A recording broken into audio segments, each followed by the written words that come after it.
Hello, everyone, and welcome to Blogging Theology. Today, I am delighted to talk to Mohammed Jalal. You're most welcome, sir. Jazakallah khair. It's really a pleasure to be on your show, Paul. Alhamdulillah. Mohammed is a lecturer in politics in London and hosts the podcast The Thinking Muslim. He delivers a regular course for young Muslims exploring the thoughts of Islam and liberalism, and is currently working on developing content on the same subject for the Sapience Institute. He writes for numerous online journals, including Traversing Tradition, Muslim Matters, and Cage. And he's also the project coordinator at the Ummatics Institute. And I'll link to these below, as well as his Twitter handle, because he's on Twitter. Follow him there, Jalalin, beg your pardon, which I will link to below with the correct spelling, hopefully. Today, Mohammed has kindly agreed to discuss his recently published article, which is actually particularly relevant, actually, to today, entitled Moving Beyond the Left-Right Culture Wars, a Dilemma for Muslim Communities in the West. I mentioned it might be relevant because obviously in the United States, we have the elections taking place as we speak, and that's the epicenter, arguably, of the left-right cultural wars in the West. Yes. Could you kindly summarize, perhaps, for us, the main themes of your article? Yes, thank you. Thank you very much for allowing me to come on your show and to speak about the article. I'll flag up the article on the screen if oh, yes, please. There we go. If you would like to have a look at it. So I wrote this article after a number of weeks observing debates that largely took place on social media. Most of these debates do take place on social media and probably not so much in the real world. And I presented it to Muslim Matters, and they were very happy to host this article. So the basic premise of the article is that Muslims seem to mirror in their debates the culture wars that are raging in the West. So as you know, we have, especially in America, the epicenter, as you said, of these culture wars. There are immense debates about what it means to live a good life. What does the future of the American Republic even look like? And thinkers and activists on both sides, they argue that America has gone beyond its founding notions, or that America has to return back to some of those classical notions that are embedded within the Constitution. And within that debate, there are a number of themes that reoccur, themes to do with social matters, themes to do with politics and economics. And what I found is that Muslims, inevitably, we are an ummah that today finds ourselves in a very precarious position in many ways. I mean, I don't want to over-exaggerate it, but in many ways, we don't have a political authority like we used to have under the Ottomans, the last caliphate. We don't have global leadership. We don't have the type of cultural and political power that, say, the American state or the European Union has. And so over time, Muslims have responded to and even emulated and echoed some of the left-right arguments, left-right debates that rage in Western society.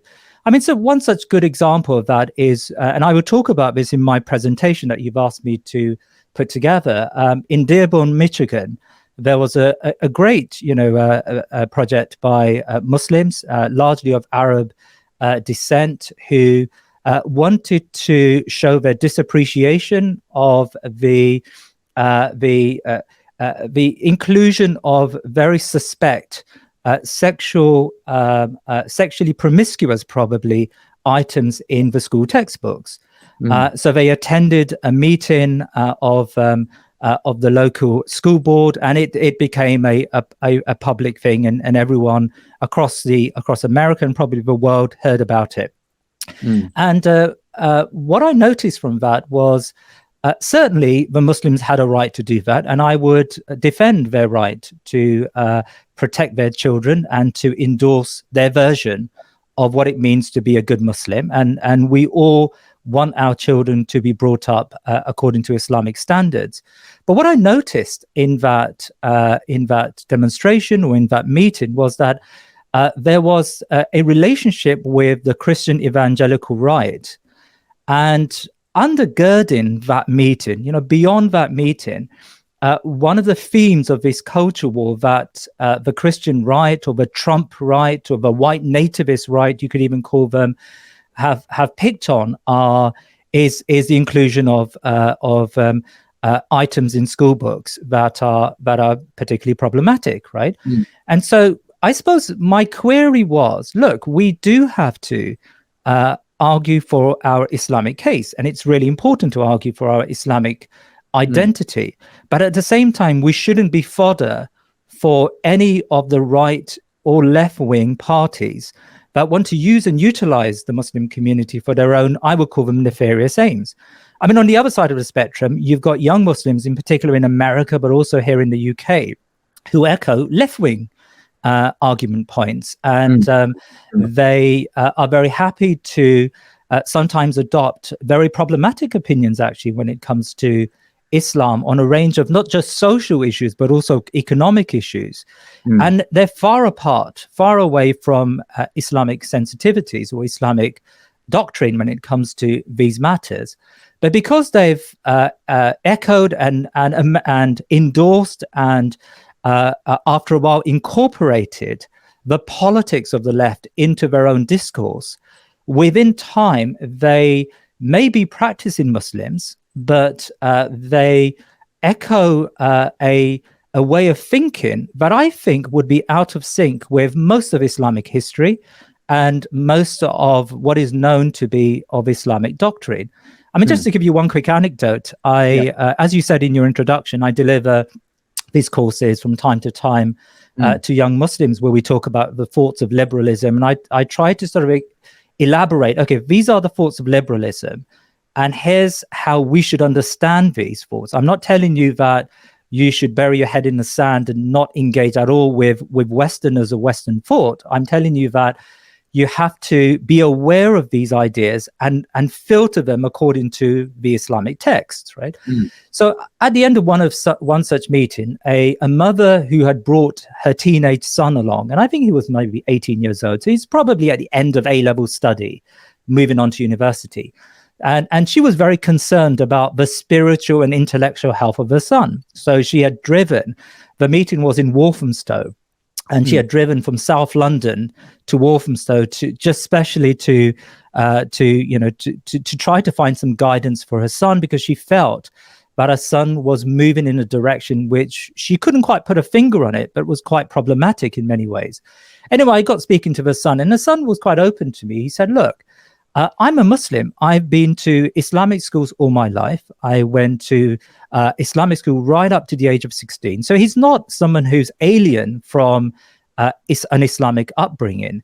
But I believe that Islam is my faith, socialism is my economics, and liberalism is my social stance. It's what determines how I view society, right?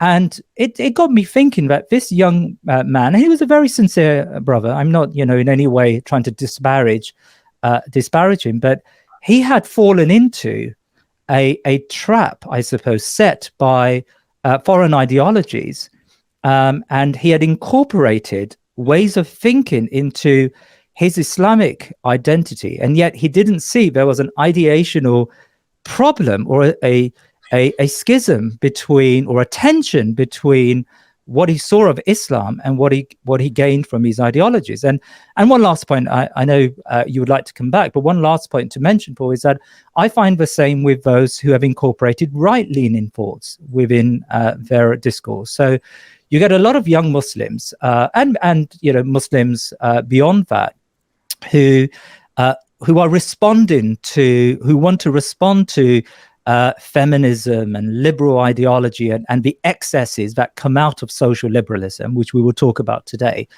But the way they respond to it is they latch onto right-leaning ideas, which are equally problematic when it comes to Islam. I mean, a few weeks ago, I interviewed Imam Dawood Walid, who you may know of from the United States, who has written a really good book about Islamic chivalry. And in that book, he tries to argue how young men have adopted either left-leaning the new man, the modern man type of ideals, or right-leaning Neanderthal almost principles, and they've incorporated into their lifestyles. And he argues, well, there is an Islamic tradition of how to bring up young men, and that position is a position which the Quran talks about as ummatan wasata. We are a middle ummah, where we have the types of sensitivities that are imbued in the early period of Islam in the Sahaba.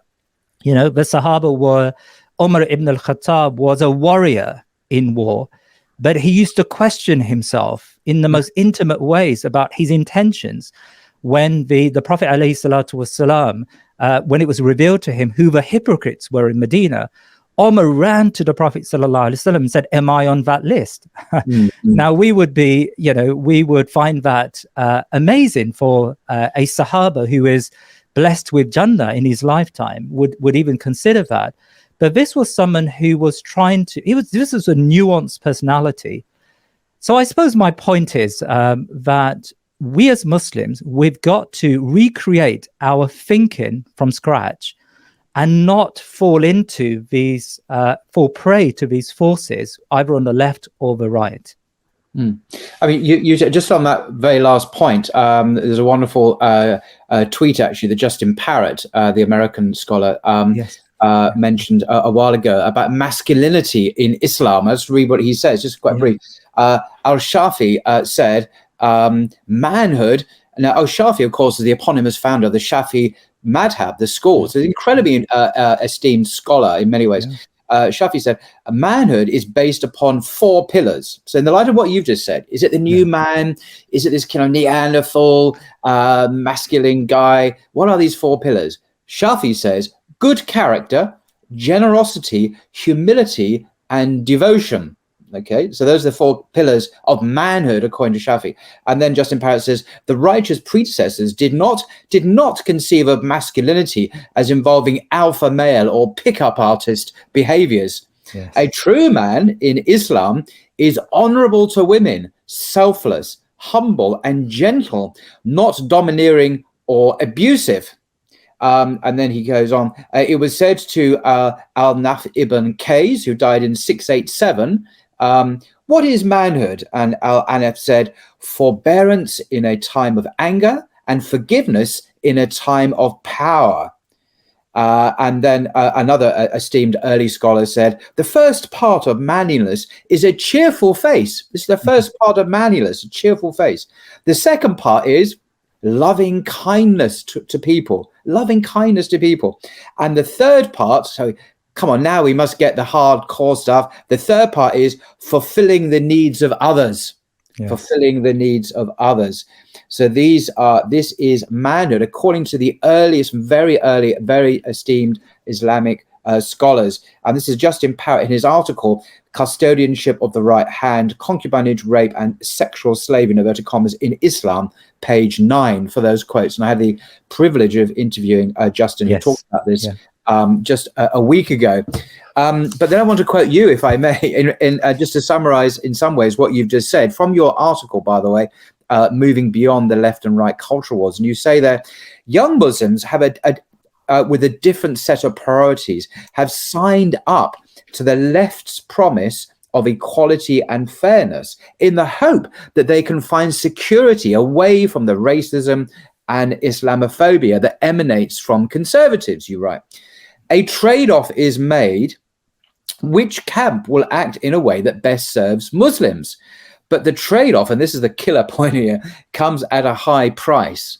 Okay, so whether we ally ourselves with the oh-so-inclusive left or with the right, Muslims pay a high price. There's no natural cost-free home, politically speaking, culturally speaking, in the West for Muslims. You're going to get it. So you're going to get it in the neck one way or the other. So I thought that was quite a good summary there. And then another, just a very chilling one sentence you put in your article later. I thought it was a very chilling statement. In an era of muscular liberalism, this is obviously in the West, in Britain and France, dare I say, in muscular liberalism, schools and university educators see it as their duty to unlearn a Muslim's attachment to Islam. Yeah. I mean, that is so chilling. It's almost like the mission statement of, you say, schools and university educators is to basically subvert, another way of putting it, subvert a Muslim's core allegiance to basic Islamic doctrines, whether it be on gender relations or sexuality or the place of intimacy and marriage, and so on, and a place of religion in society even, which in the West is privatized. In a Muslim way, it's much more public and has a public presence, of course. So I thought that was a very chilling and accurate, sadly, statement of what's actually going on. And on that point, I mean, I'm an educator, and I know that it's not that teachers, it's not like the mechanism by which that happens isn't through, I don't know, some sort of Nazi Germany approach where you've got teachers who follow a propaganda or a government line. But actually what happens is through, especially since 9/11, through measures such as Prevent and British Values and various other projects that the Labour and the Conservative governments introduced within schools, within state schools and universities, educators have become far more wary of just innocuous practice of Islam, because they've been told this practice of Islam may be connected to extremism, and that may be connected to terrorism. Can you give an example of what because you're an educator, so this is not, you've not read this in a book, you know this because this is your job. What are we talking about? We're talking about prayer, are we talking about hijab, what are we talking about? So I sat through one of these Prevent meetings one day, and you've got to do it. It's a statutory duty of all educators that they've got to sit through various meetings. And we had a whole day of it. We had Prevent, and we had, I don't know, FGM training. There was an entire day of it. Anyway, in the Prevent session, the lady said, and if I paraphrase her, you may get that a teenage student suddenly becomes withdrawn and starts to think quite differently about matters. So they may have a strong friendship group, and then they decide that they're going to dedicate their life to prayer, and they're going to exclude themselves from some friendship groups, and they may start to dress differently, and they may even start to grow a beard. Now, and so she said, look, that may be nothing, but that also may be a sign of extremism. And so you've got to be aware of that. And a number of fellow educators in the room were looking around. How does she think that growing a beard and having a life of prayer is anything to do with it? I actually generally don't see the connection. If someone starts to pray and grow a beard, in other words, practicing the sunnah, this is a sign of excellence, many people would say, because you're taking those higher values of God and the afterlife and goodness and virtue and all those masculine virtues that Justin Parrott quoted from the early people here about gentleness, helping other people, having a cheerful face, being good to your neighbor. You've lost me. How does she think this is connected to extremism? Yeah, it's a very good point. It actually comes from I did do some research on this, and it goes back to, I think, the first instance of this theory called the conveyor belt theory came from the Nixon Institute. It was a researcher called her name was Zainab Baran. And she spoke about how there is a conveyor belt to terrorism. So you've got a person who commits an act of terror, but preceding that act of terror, there may have been ideological and religious indoctrination that led to that act of terrorism. And so what she presented was this argument, and it was picked up by the Henry Jackson Society and other neoconservative outfits. The argument goes that a sudden or a form of religiosity may actually be a sign of extremism. And so if you look at, I mean, I interviewed someone from Prevent Watch a few weeks back on my podcast, and she was Dr. Layla Al-Hajj, and she was saying that often most Prevent referrals are about these sorts of benign religious symbols or activities. They're not actually about someone saying, I've had enough and I want to bomb myself, which of course is unacceptable. they may make a change in their lives, or they may show external signs of religiosity, and that's interpreted as a sign of extremism, right? I remember after that particular training on Prevent, one of my colleagues, who's a very liberal-minded person, we got on very well. I've invited him to my house and we go out for dinner, and he's a very pleasant guy. But after he was so riled up after this Prevent training, he came into the staff room and he said something like, "You know what? We just need to invade all their countries and turn them into us." Right? He needn't to worry. We've been doing that for the last 50 years. He hasn't caught quite up with the news. We did it in Iraq and Afghanistan, and Libya. I'm surprised he thinks that's still something that's recommended. No, I know I know what you're saying. It just strikes me, if anyone knows anything about Islam, it becomes very clear that targeting civilians, with violence and so on, is completely haram. It's actually a category in Sharia.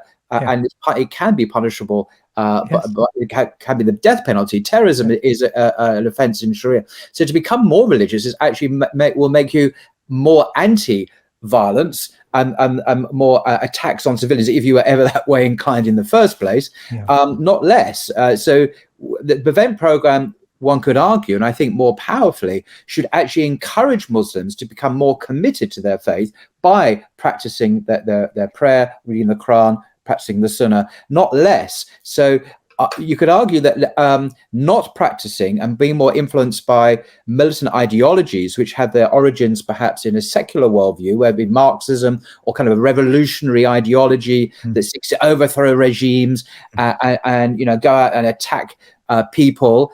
That's the worry. Prevent should be encouraging Muslims to be more practicing, more religious, more adhering to the faith, precisely to prevent extremism and terrorism.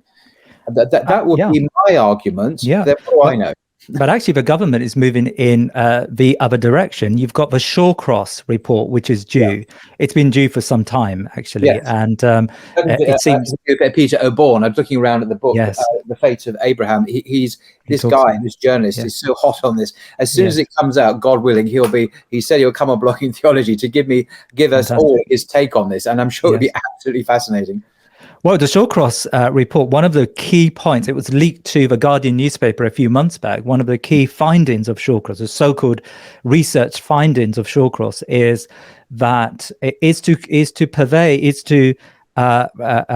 convey this conveyor belt idea, the idea that religious practice can lead to extremism.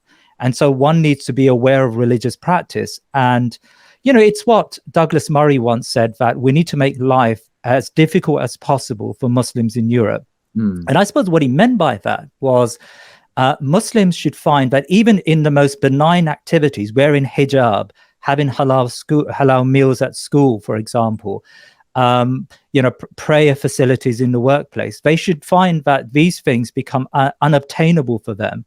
And I suppose the argument goes that by doing that, you're pushing Muslims in the direction of liberalizing. You're pushing them in our direction. They see it as a crusading endeavor to modernize Muslims. And of course, we see it as a measure to make life as difficult as possible for us in the West. And many European countries have adopted this method. As you know, in France and in Sweden, you have got a very muscular liberal state that makes Muslims conform to French and Swedish sensitivities. I mean, there's something that was missing from your article, and I think I know why it was missing, but I think nevertheless it was a significant omission. You say, for example, how we navigate the minefield that is Western political polarization would say a lot about the Muslim community. You write, both the left and the right harm us, and more importantly, damage how we understand our faith. Unless we discover our distinctiveness, we will be co-opted into this battle. Now, as that stands, I think that is a fair comment. But what's missing, and I want to push back on this, is any understanding that this very dilemma is being faced by other faith communities. For example, conservative evangelicals, traditional Catholics, Orthodox Jews, who in London are quite a substantial community. I happen to know, having spoken to some, that they face precisely the same dynamics, the political dilemmas and dynamics that Muslims are too.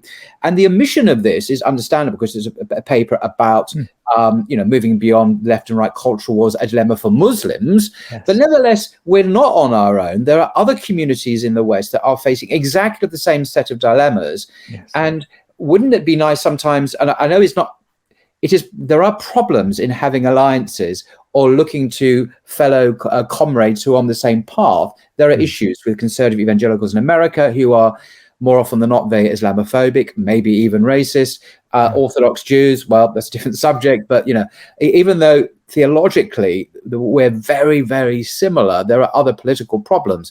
But nevertheless, we're not on our own here. There are other faith communities, trad Catholics, traditional Catholics particularly, even within the church, are having to deal with liberalizing forces, some would say even from the Vatican, which are attempting to change the religion to make it more comfortable within modernity. We see this in the Church of England at the moment over the debate over the so-called same-sex marriage changes that many in the Church of England are pushing. And recently, the Bishop of Oxford, a diocesan bishop, the very senior one in the Church of England, publicly came out calling for so-called gay marriage in the church to be promoted and accepted. These are extraordinary challenges. If you're a conservative evangelical, even in his own diocese of Oxford, they started to push back and say, look, since when is it our job to conform to the ever-changing culture? When are we going to start bearing witness to the morality we see in the scriptures, in the Bible? So it's a very long-winded way of saying, we're not on our own. Others are going through it as well. No, I agree, Paul. And I think that there are certainly congruences with other faith groups, especially on these social matters. And one needs to build and develop alliances where our interests overlap. I suppose one needs to be careful, as you quite rightly said, because some of these groups are heavily politicized and they have wider political aims. I think the Muslims in America in particular have to worry about the conservative right and some within the evangelical quarters who are pro-Zionist, who are pro-Trump, who ultimately believe that Islam is the enemy and may convince us to have a temporary alliance with them in order to achieve their own nefarious electoral ends. We saw that just before the midterm elections, where Muslims in America were co-opted into the right's political core in order to fight the social depravity, in inverted commas, of the liberal Democrats, right? So I agree. I think there are overlaps, and the last thing we should do as a Muslim community in the West is cocoon ourselves off and believe that we can be self-sufficient and not develop any forms of alliances. If the Prophet ﷺ gained protection, it's beyond an alliance, gained protection from Abu Talib, his uncle, who was not a Muslim, and Al-Abbas was not. These are people who are acting in good faith, who want to defend the Messenger Sallallahu Alaihi Wasallam because they can see that he's an honest person and he's not someone who ultimately wants to harm their societies. Then we need to reach out and certainly find people in the West who may agree with our views or may have moral standpoints that allow them to help the Muslims. I mean, as a quick aside, the group Cage, I think, does that very well. When it comes to the securitization of Muslims, they do establish very strong links with the civil liberties world. Many of them may even be liberals and socialists, right? But Cage have very clear red lines. They know where that alliance has to stop. And there are some issues they're not going to entertain. And actually, they earn respect as a result of that. Yeah. It's interesting you mentioned this about the Professor Abdullah Ali, beg your pardon, from the Zaytuna Institute. Yes. In California, who I have immense privilege of speaking to several times on Blogging Theology. I kind of discussed this with him, and he has personally gone into Republican areas. I mean, he makes a distinction between the official line, the Republican Party, the Trump campaign, and so on, which obviously can be very problematic. But he said the Republicans he's met in rural parts of America, Republican voting Christians, evangelical Christians, and he, Professor Abdul Ali, happens to be a black man himself. He's a Muslim, obviously. He's an expert on Islamic law, but he has found most of the time, vast majority of the time, very positive personal responses from these white, conservative, evangelical, Republican, Trump voting people. When you speak to them and you approach them and you share these concerns, they're not evil, they're not nefarious, these are not bad people. These are mostly decent people who, when you speak to them, when he's spoken to them, he's actually found many areas of commonality and common concern, and bridge building potential. Now, I'm not saying therefore the Republican Party is fine. I'm not drawing that, but he's making this kind of dichotomy between the official rhetoric and the ordinary decent people on the ground that he has met, that he feels as someone who does, Professor Abdul Ali, I mean, makes connections with the traditional right, I think, in discourse in America, and he has found some significant avenues of alliance and rapprochement in his experience. I think that's the case for the right and the left. I knew a very good brother who converted to Islam many years back, and I asked him, as you do when you meet a new Muslim or a convert, what brought you to Islam? And he said, actually, he was from the left. He was someone who had socialist sensitivities.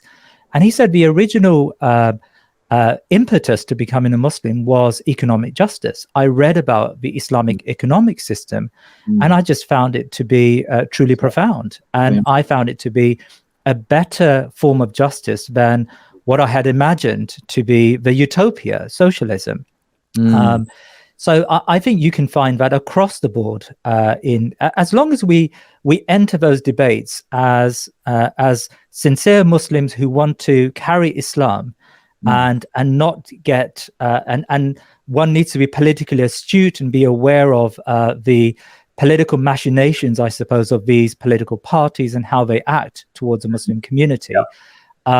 But as long as one has that in mind, yes, I agree. I mean, in fact, that's the message. How are we meant to carry Islam if we're going to cocoon ourselves off?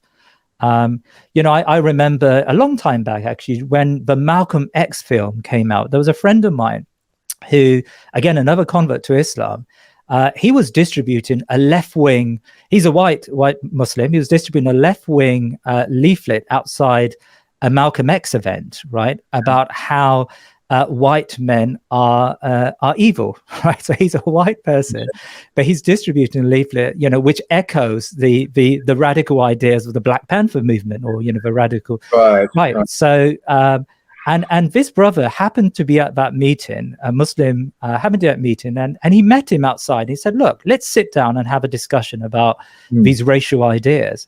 And in one meeting, this person realized how ludicrous that proposition was, that all white men are evil. And he embraced Islam that night, right? Wow. And he was from the radical left. So I think equally we can find, because certainly Islam is a deen of fitrah. Islam is a deen that is the most compatible with human nature. And I suppose our job, Hamza Zotzes talks a lot about this, our job really is to present Islam in a way that directs that person to their human natural instincts. And we can do that in a variety of ways. No, that's very good. I think another thing in your article, which I'll link to in the description below, this is Moving Beyond the Left-Right Cultural Wars, a Dilemma for Muslim Communities in the West, well worth reading. Another thing that perhaps was missing, and again, it's unfair to ask you to cover every possible base imaginable, but nevertheless, I'm going to say it anyway, is the sense that the Muslim community in Britain and the United States is part of the larger Ummah itself globally. And that Muslims in America particularly are the tiniest fraction of the Ummah, unbelievably marginal in terms of the Ummah around the world. But because they happen to reside in the epicenter of the world's superpower, United States, arguably, well, I would say arguably, they take on an outsized significance in terms of, well, what are Muslims in Minnesota thinking, or Chicago, or Virginia, or LA? Who cares? Well, because they're in America, that's why we care. But are we listening to what Muslims are saying in Calcutta so much, or in downtown? Wherever in Australia, not really, but in America, we must worry what they're saying. But of course, that's a distortion, is it not? And is there this sense of being a part of an ummah missing? I don't mean from your article, but in America's Muslims consciousness. I mean, particularly in American Muslim consciousness, and also perhaps even more controversially, it's something we're not really allowed to talk about very much. Dare I say it in public? You touched on at the beginning, actually, and that is the caliphate. You mentioned exactly 100 years ago, the Ottoman caliphate was abolished, and we had the beginnings of the Turkish Republic and Mustafa Kemal, etc. And that's had huge ramifications for the Muslim world. For the first time since the Prophet himself, upon whom be peace, the Muslim Ummah have not had a caliph, an imam, a leader, a single leader to lead them on. And what about the role of the re-establishment of the caliphate? Now, this is a huge subject. You may not want to go into a different subject, but and there are hadith that speak of this. It's not just me fantasizing. There are actual hadith that go back to the Prophet that speak on this very subject. But it was the larger ummatic context, firstly, and secondly, the absence of the caliphate and the impact that has had on these very issues where Muslims are not trapped, but very much looking within their own individual nation state, this post-Westphalian European construction that we're British Muslims, or we're American, we're French Muslims, without a sense of being, we're Muslims as part of the body, the Ummah, which is found all over the planet. And what does that mean for us politically in terms of our engagement with anything?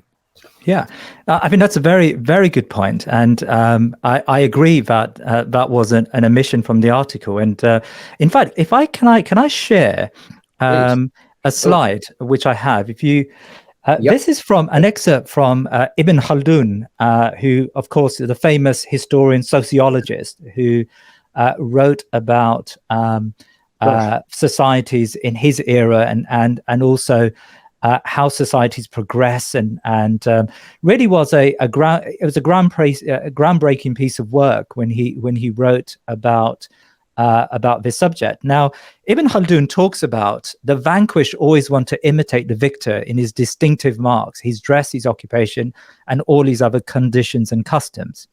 And he says the reason for this is that the soul always sees perfection in the person who is superior to it and to whom it is subservient. It considers him perfect either because the respect it has for him impresses it, or because it erroneously assumes that its own subservience to him is not due to the nature of defeat, but due to the perfection of the victor. Wow. If that erroneous assumption fixes itself in the soul, it becomes a firm belief. The soul then adopts all the manners of the victor and assimilates itself to him. Then this is imitation.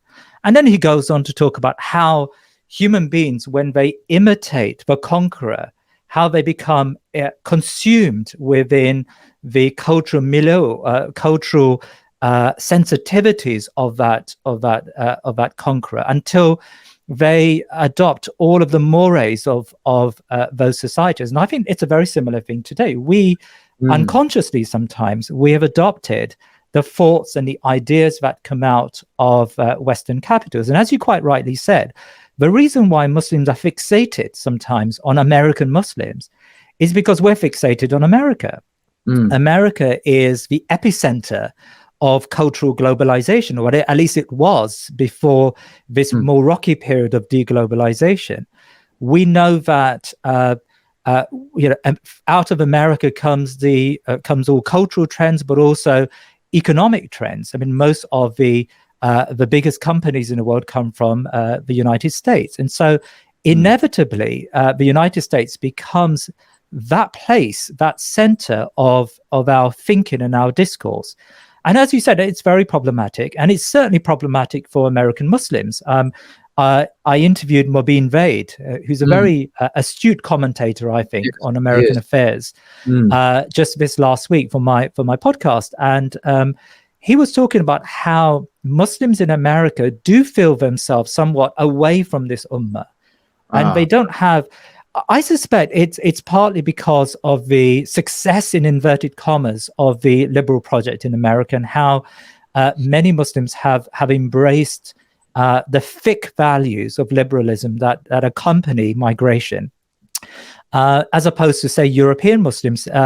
We do feel the inequalities that exist within our societies, especially, Muslims in places like France. And so there is this deeper connection with the Muslim Ummah, I find, in Europe than, say, in America or Canada. And maybe that's to do with the integrationist project in those respective countries. But what I would say is that certainly the connection to an ummah is extremely important. And certainly this ummatic sensitivity has to be built into our tarbiyah, to our schooling process. It's not enough just to teach the Quran and Sunnah. Of course, this is the most important thing to teach our children.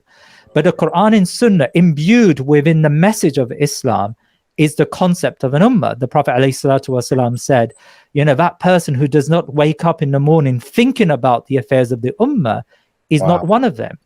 And that shows that, every Muslim needs to have this belief that they are connected to a wider ummah, and the problems the ummah faces, they face.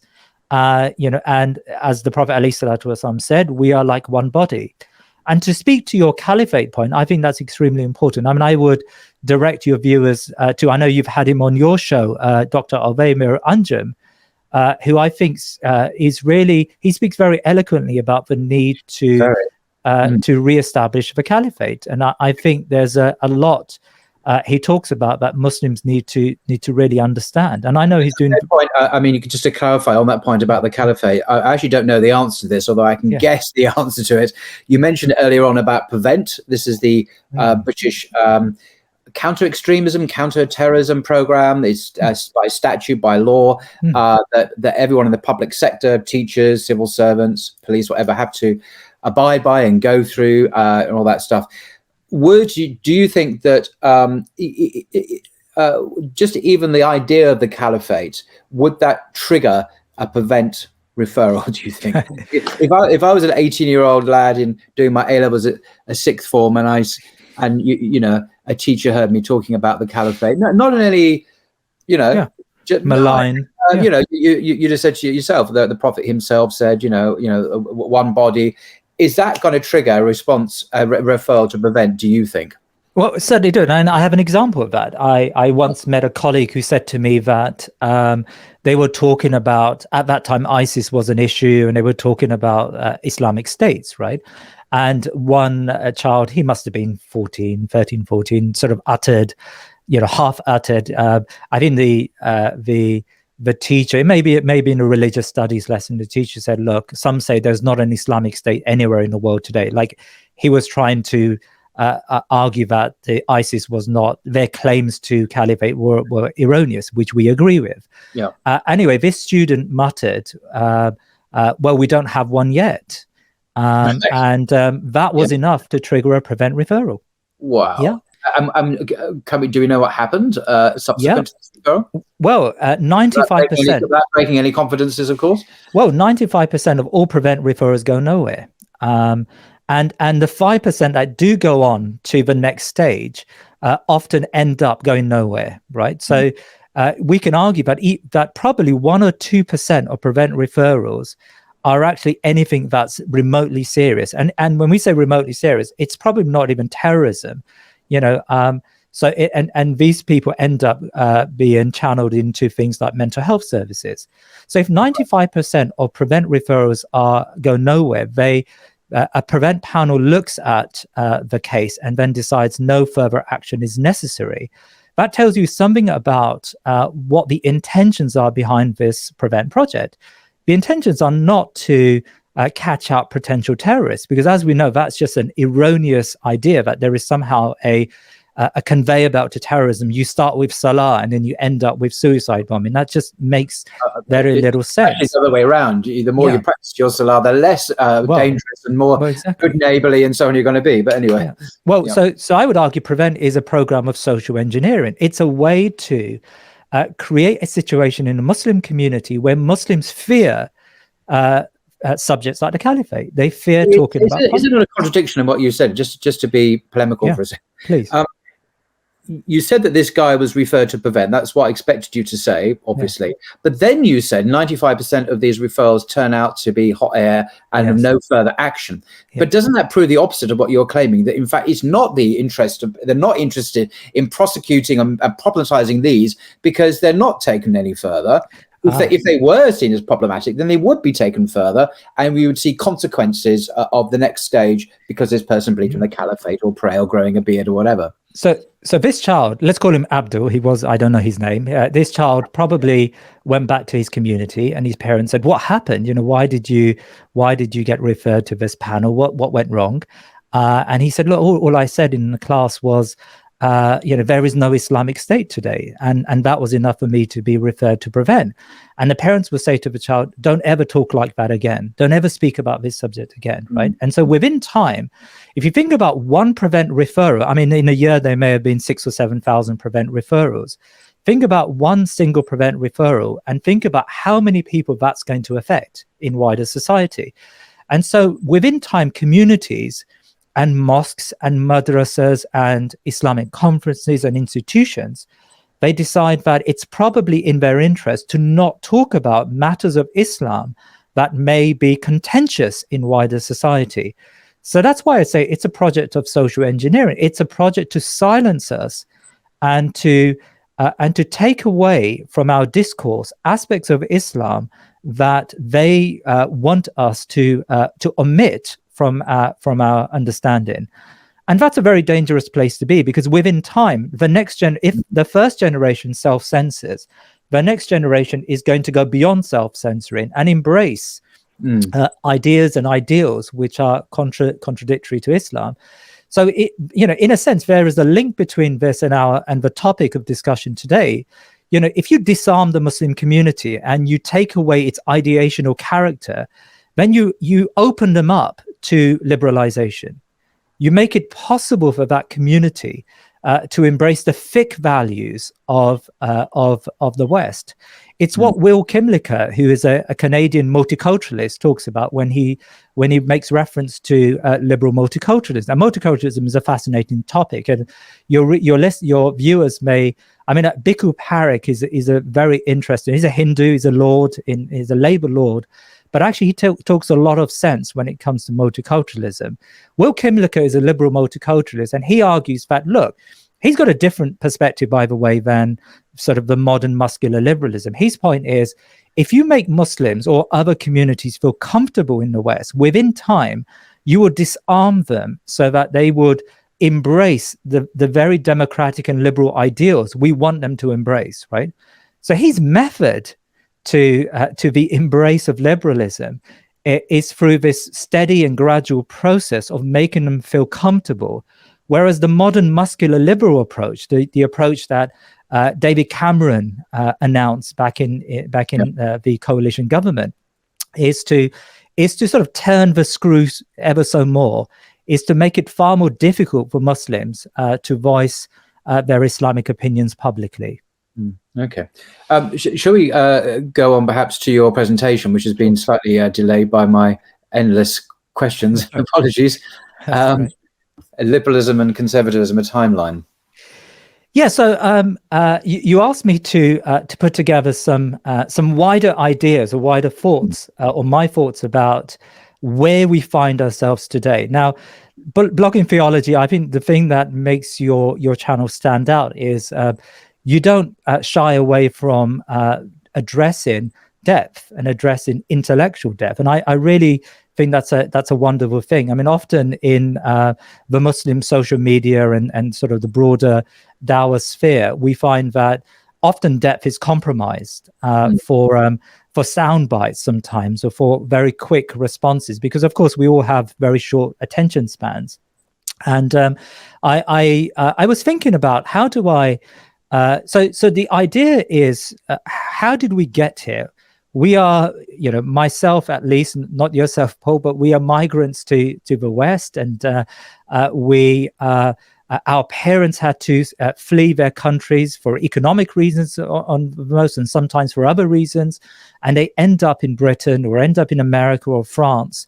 And they find themselves having to deal with the types of discourse and the types of discussions we've just spoken of, where they have to try to navigate this minefield of both left and right thinking.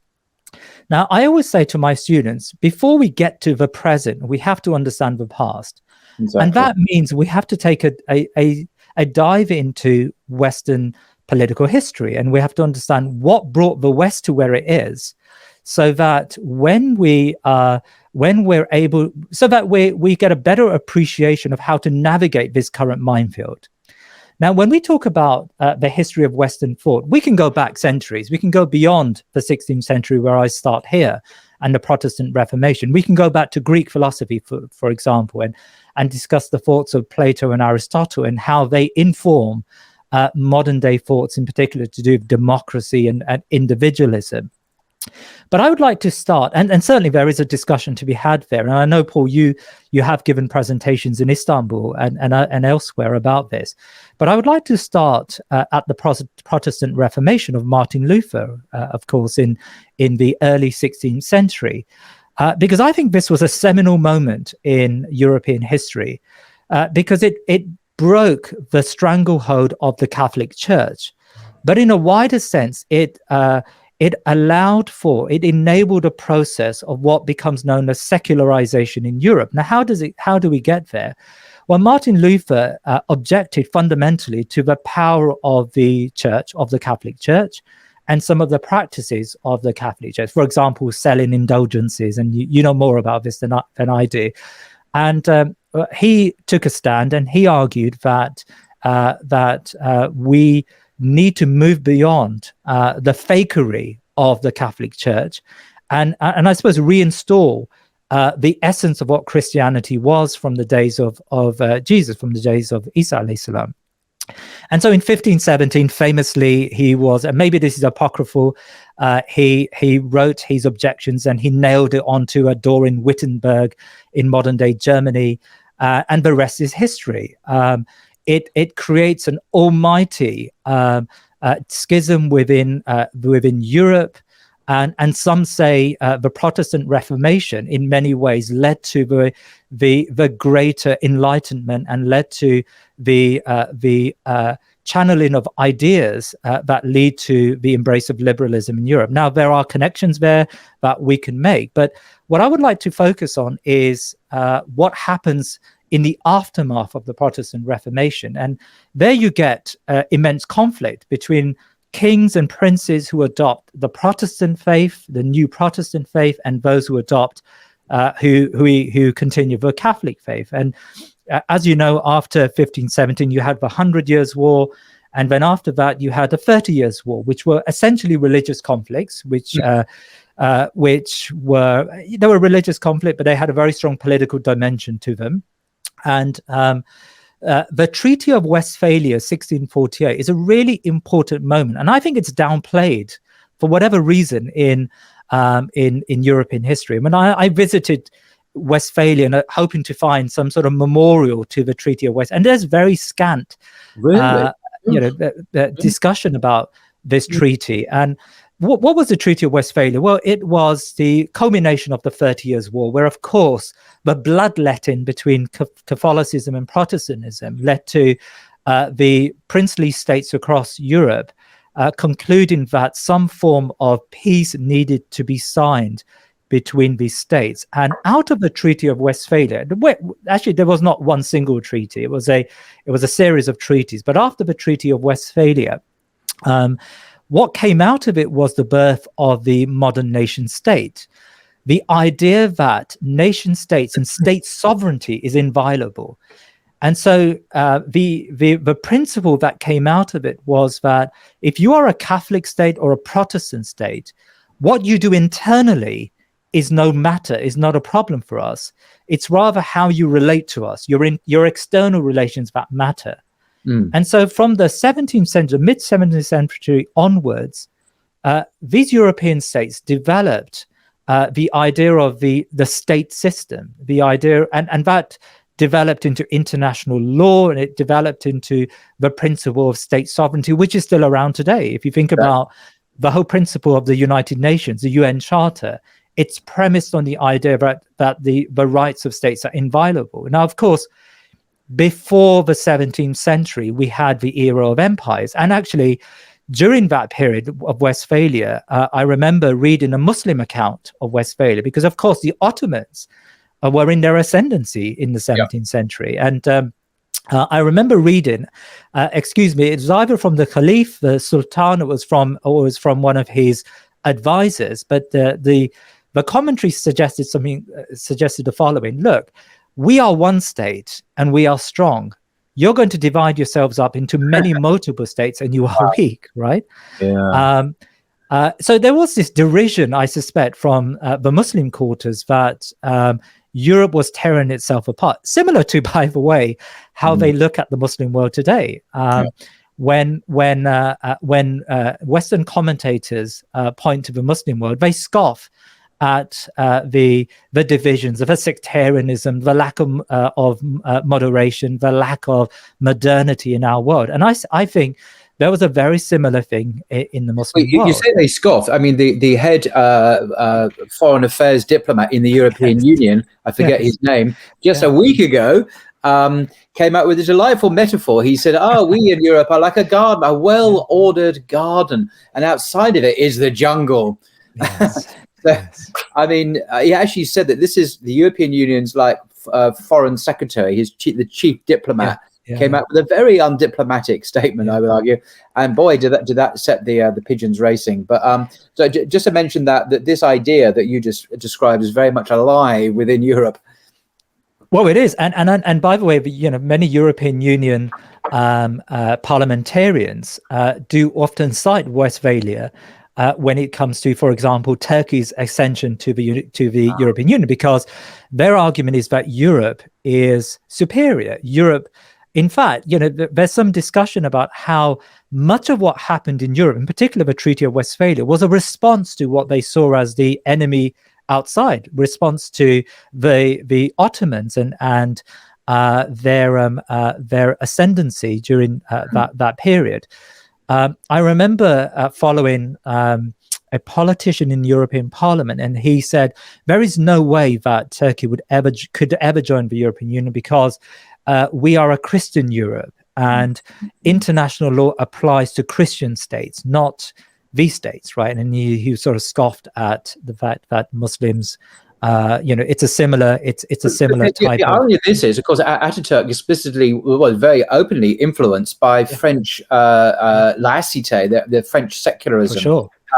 In Turkey. So the irony is, the Turks sought to be more French or European than the Europeans, and yet they're still not good enough. They're still haven't quite met the bar, even when they explicitly adopt these French secularist ideas, non-religious ideas, obviously. Yeah, no, absolutely. And so to follow on from Westphalia, what we have is a period of stability in Europe after Westphalia, where it's a slow and steady process where the state system develops and the nation states begin to develop as concrete sovereign boundaries. Now, of course, wars don't end, and wars of conquest don't end in Europe. But every time, for example, when Napoleon in the 19th century starts a bid to unite the European Union, you can say it's a precursor to the European Union in many ways. Many precursors.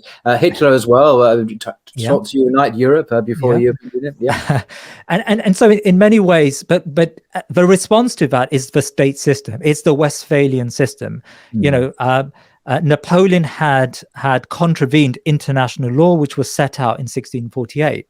Now, the reason why I mentioned these two important historical events is that it sort of leads to a new environment, a new atmosphere that develops in Europe, where religion slowly becomes less important, where if you're no longer conquering another country because they're Protestant or Catholic, and you sort of have to accept that they are Protestant and Catholic. If you now have to accept that there are two faiths within Christendom, and one needs to learn to live with these faith systems, then you have an era of secularization. So by the time, in particular, John Locke comes along in the mid 17th century, religion is almost downplayed, or at least has a lesser importance when it comes to state affairs, especially in the Protestant countries.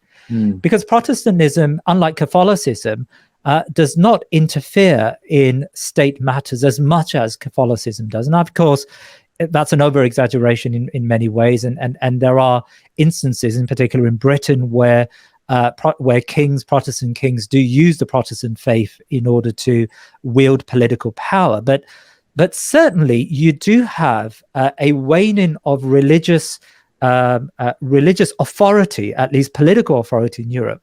And that heralds an era of free thinking, an era of philosophical currents, which culminate in the era of John Locke and Thomas Hobbes. Now, I've included in these slides a lot more elaboration, I suppose, of Hobbes and Locke, but I'll give you a quick summary of these two thinkers and why they're important to the left-right divide today, and to conservatism and liberalism.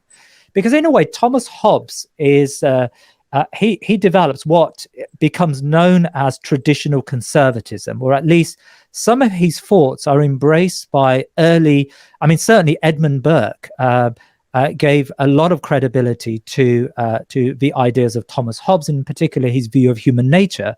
Thomas Hobbes famously wrote in his book Leviathan, which is a difficult read, and I remember reading it as an undergraduate. But it's well worth investing some time. I'm sure you've read it, Paul. It's full of chunky quotes in the Bible and stuff. You think, oh my goodness, where's he going to get to the point? But yeah. So Thomas Hobbes, in his book Leviathan, he talks about how human beings live lives that are nasty, brutish, and short. Yes. It's a very bleak view of human nature and how human beings are psychologically and emotionally conditioned to live in negative entities. And so, in a sense, you need to have a Leviathan. You need to have a strong central state, a monarch, to keep the worst appetites of human beings on track, right? And so even if this Leviathan is an authoritarian figure that devours your property, it is still better to have a Leviathan, this overarching authority, than not to have this authority, because anarchy will ensue if you try to get rid of this authority. Now, John Locke comes along, and both Hobbes and Locke are informed by the English Civil War. And the fleeting era of republicanism that arises in Britain, in England. And John Locke comes along and he takes a different line to Hobbes. His argument is that, so Hobbes has this philosophical contraption that he develops, which we'll briefly talk about, called the state of nature. The idea that the state of nature is a philosophical contraption. It's a period of pre-society and pre-state. And Hobbes argues in that period you live these nasty, short and brutish lives. John Locke comes along and argues actually that's just not the case. In a state of nature, one can find channels of cooperation with others. And within time, because it's what Steven Pinker talks about, a modern liberal talks about today, the better angels of our nature would arise out of this state of nature. Because he's a professor of psychology at Harvard, actually. He's not just a liberal thinker, he's actually a very eminent scientist. And his book on gender is actually worth anyway, that's a different subject, but he's worth reading in some ways, I think. No, for sure. I mean, Steven Pinker is a very complex individual, and it's certainly worth reading.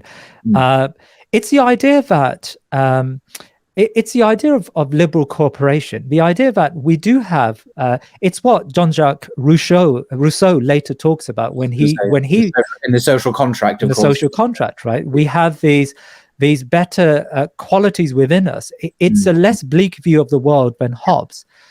I mean, to cut a long story short, John Locke begins the discussion that leads to modern day, or leads to classical liberalism. It's he talks about the need for individualism, the need to focus human political thought on the primacy of the individual.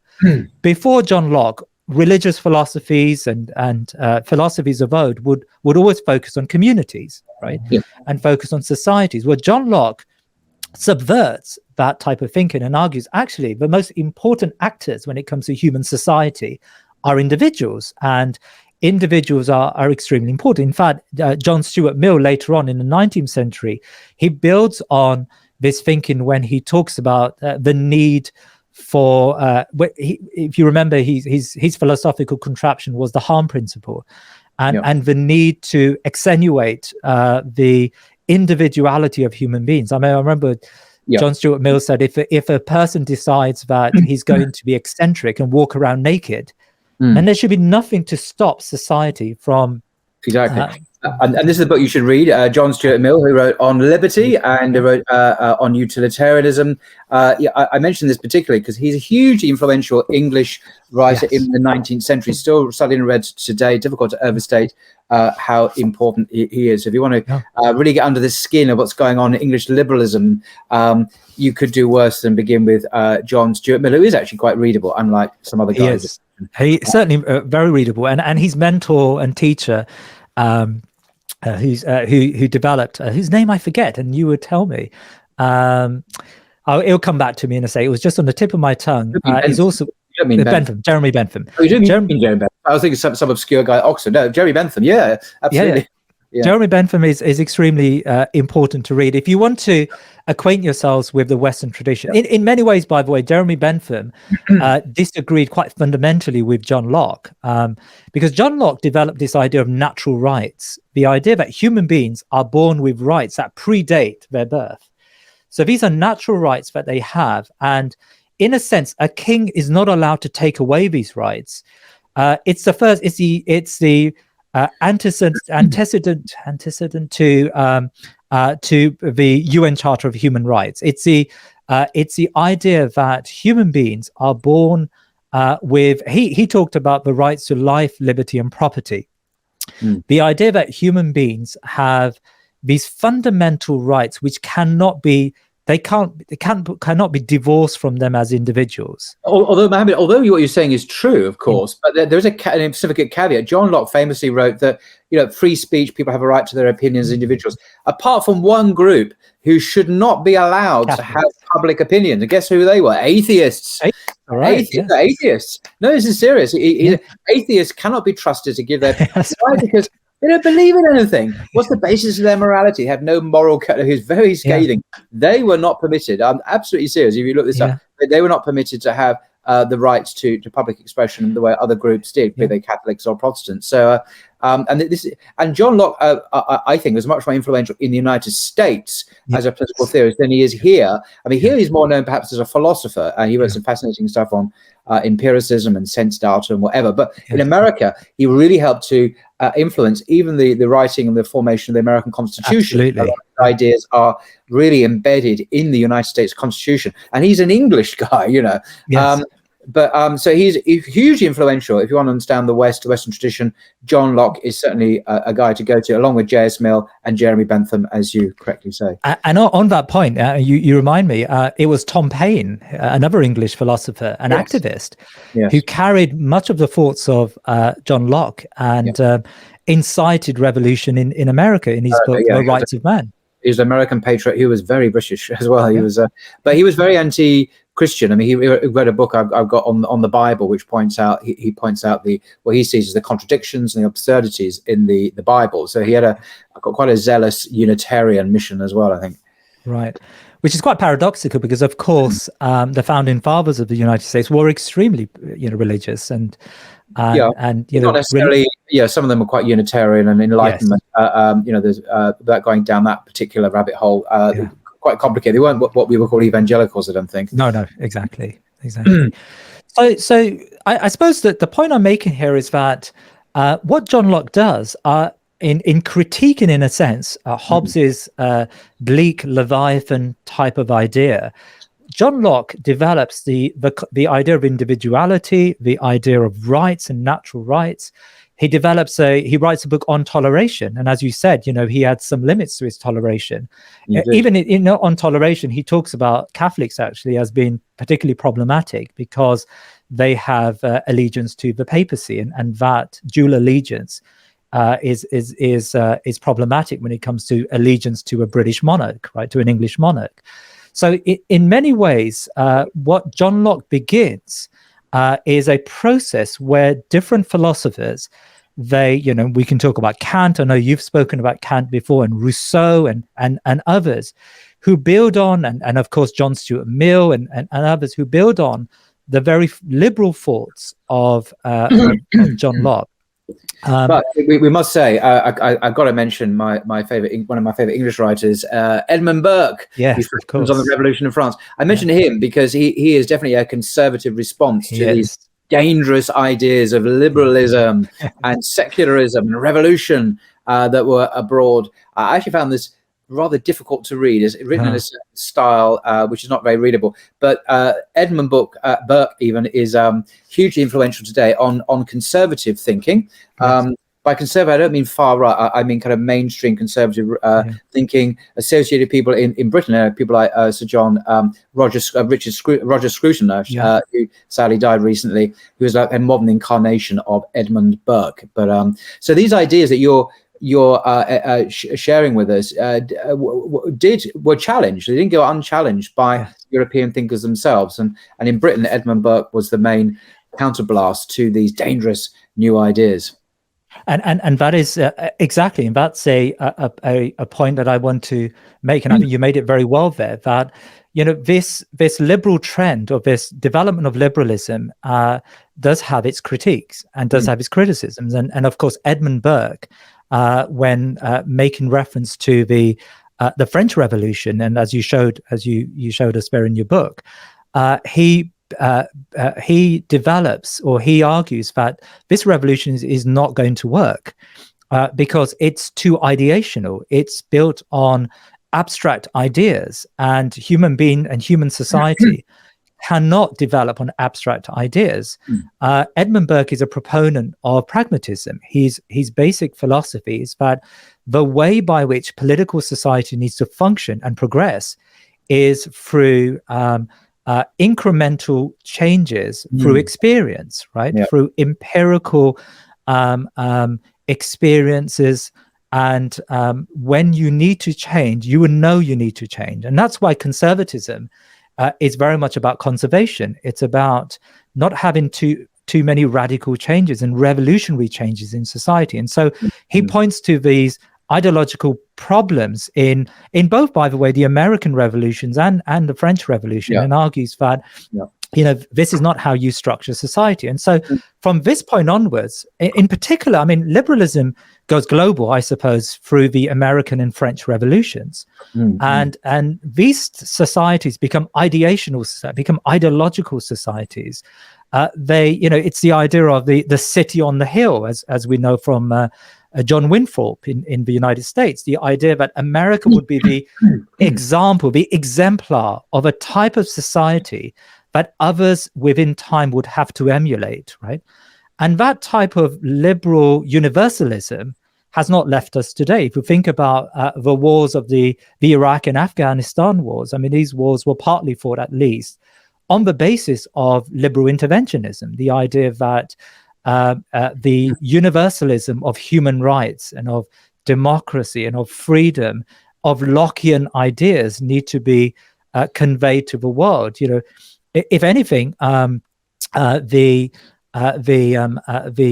liberal experiment has been a very religious experiment. It's a very zealous experiment. It's an experiment of a project of conveying these ideas, and we see that actually in the recent debates about the Qatar World Cup, right? I know I read your tweet about it, and it's the idea that everyone needs to think the same as us. But this is interesting. There's a quote here I'd just like to share with you by Samuel Huntington. He wrote the famous book, The Clash of Civilizations and the Remaking of World Order, a hugely influential text by Samuel Huntington. And he says something which we in the West nearly always forget. I would say 99.9%. That's probably an understatement, except for him, and he got it. But everyone else, non-Westerners, always get it. What is this statement? Here it is. Page 51 of his book. He writes, "The West won the world, not by the superiority of its ideas or values or religion, to which few members of other civilizations were converted, but rather by its superiority in applying organized violence." Absolutely. Westerners often forget this fact. I certainly do. Non-Westerners never do. That's right. Non-Westerners ever get. The West was not won. Didn't won the world because superiority of its ideas or values or religion, but rather by its superiority in applying organized violence. And Westerners usually obviously prefer to get this inconvenient fact. We just think we're naturally superior. Non-Westerners never forget this because they live with the consequences of colonization, neo-colonization, economic and military occupation and invasion. I mean, the list of countries that the West has invaded in our lifetimes is so long I couldn't even begin to recite it. And the traffic is always one way. When was the last time the Muslim country invaded the West? You have to go back at least 400 years to the gates of Vienna, I suspect, when the Ottoman Empire was pushing its way up. So I think Huntington, he's usually seen as a hawkish figure, someone who's certainly not pro-Muslim, but he hits on a profound truth here, which we routinely ignore in our Western foreign policies, that we're not superior because we are superior, but because we basically have, at the moment, more guns and tanks and wherewithal to invade and impose our will. And that now translates into economic dominance and political hegemony as well, not just brute force. So, yeah. So I thought it was a fascinating quote. No, and I would like to echo that. I mean, Sammy Huntington is a very good read, and his book on the Clash of Civilizations has been critiqued in Western academy. But I feel that,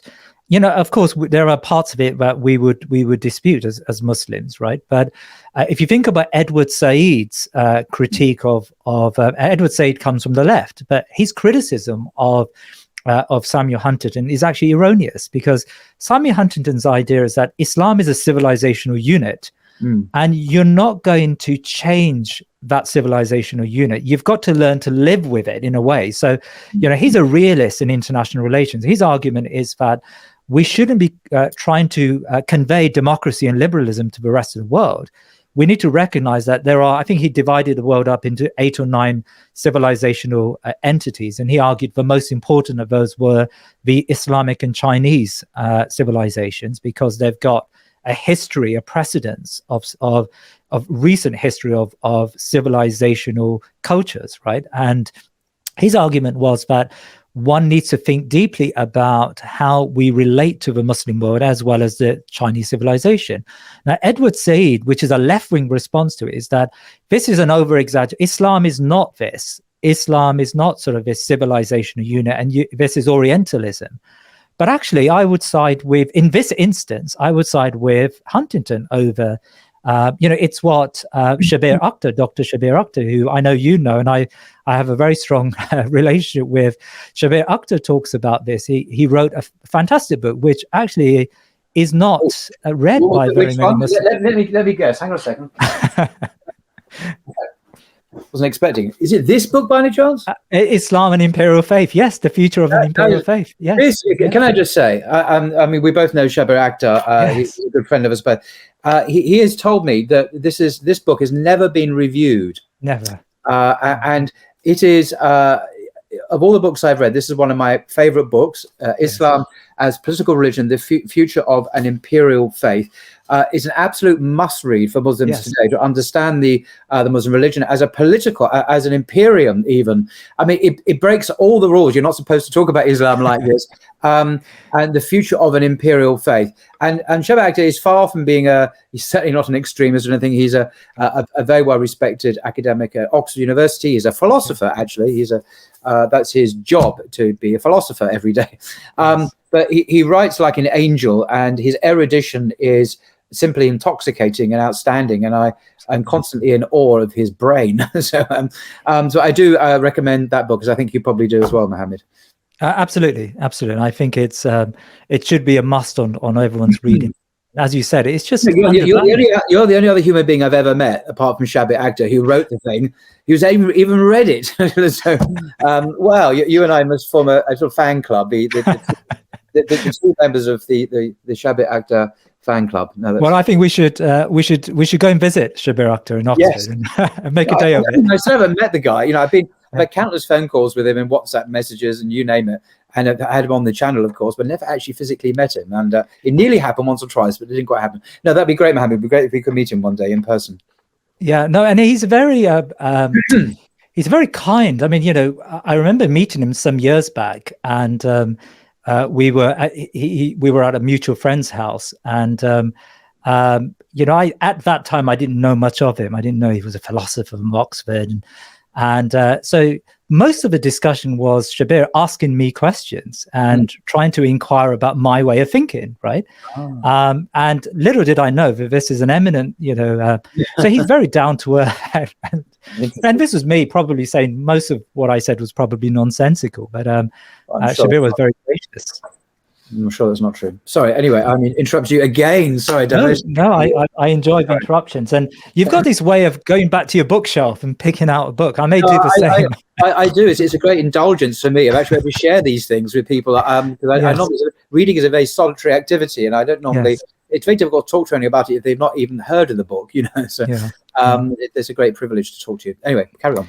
Fantastic. Well, look, so just to give this quick summary of the history of conservatism and liberalism. So as you said, and as you quite rightly pointed out, Edmund Burke proposes a critique, a conservative critique, not just of the French Revolution, but also the dislocation that comes with industrialization and urbanization. It's what's picked up by a politician later on, Benjamin Disraeli, who, of course, talks about one nation conservatism, the idea that Britain, if exposed too heavily to this new industrial revolution that comes along in the 18th century and the urbanization that comes with it, what's going to happen out of that is you're going to create these individualistic communities where the nodes that keep society together and keep communities together, the little platoons, as Edmund Burke talks about. Famous. Yeah. That expression is used a lot in the modern Conservative Party, I should say. Yeah. That's still currency. William Hague often uses it. He does. Yeah, he does. Those little platoons are going to disappear, and we're going to live these individualistic lives. And so there is this countercurrent to, this enormous force of liberalism that dominates European discourse. And in many ways, conservatism then becomes an opposition force to liberalism. Now, that doesn't mean that conservatives are immune to the forces of liberalism. As years develop, conservative parties across Europe and across the West embrace some of the thin and thick values of liberalism. And if we were to jump ahead one bit, we could go to, Thatcherism and Reaganism and how this neoliberalism resuscitates in many ways the classical thoughts of Locke and of John Stuart Mill and tries to bring Britain back to those original thoughts of liberalism. And so the modern Conservative Party it holds on to some values of Burkean conservatism, but in many ways is today influenced more by this classical liberalism that comes out of the values of Locke and Mill than maybe Burke. And you can see that in, the modern Conservative Party in their view towards social matters. I mean, David Cameron famously introduced gay marriage, right? Which well, he didn't introduce it, which he did, but he actually made it mandatory for MPs, three-line whip, to actually, they forced them to vote for it, otherwise they lost the party whip, which meant essentially expulsion from the Conservative Party. So this liberal reformer forced it through with the most authoritarian measures. And to be fair, as did the other parties, the Labour Party and the other part, the Liberal Democrat, whatever they were called at that time, also forced it through Parliament. No, you're absolutely right. Yeah, no, I mean, David Cameron could not have introduced it without the help of the Labour Party and the Liberal Democrats, who, of course, were their coalition partners, because he did have a major backbench rebellion. But you're absolutely right there. So the modern Conservative Party is in many ways a liberal party with some conservative trappings, and often the conservatism is very symbolic. And this is what Peter Oborn argues. His argument is that the modern Conservative Party is no longer a Conservative Party because it has very little in common with the Burkean sensitivities that come with conservatism. In terms of social policy and things like that, the Conservative Party opposes the left, of course, because it's a Conservative Party, but it's always like several years behind the curve. So the left will set the agenda, or gay marriage, or this, and the Conservatives oppose it.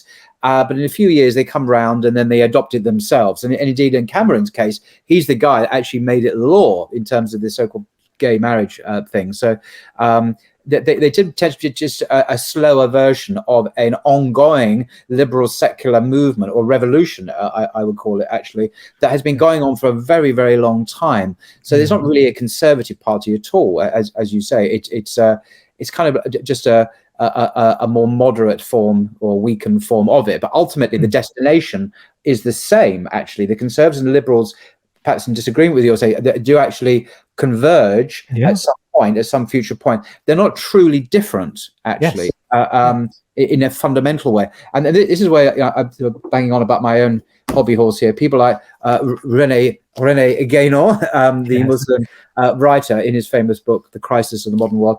I mention him because he represents a different kind of traditional conservative thought, which is explicitly rejects liberalism in a very clear way. It doesn't have any truck with it at all, and looks back to an older set of rightist values, with nothing to do with race, by the way. This is to do with understanding of society, of human beings, which is fundamentally different from this liberal/conservative kind of duopoly, which kind of dances around the same maypole but gets to the same destination in the end, I would think, cynically speaking, anyway.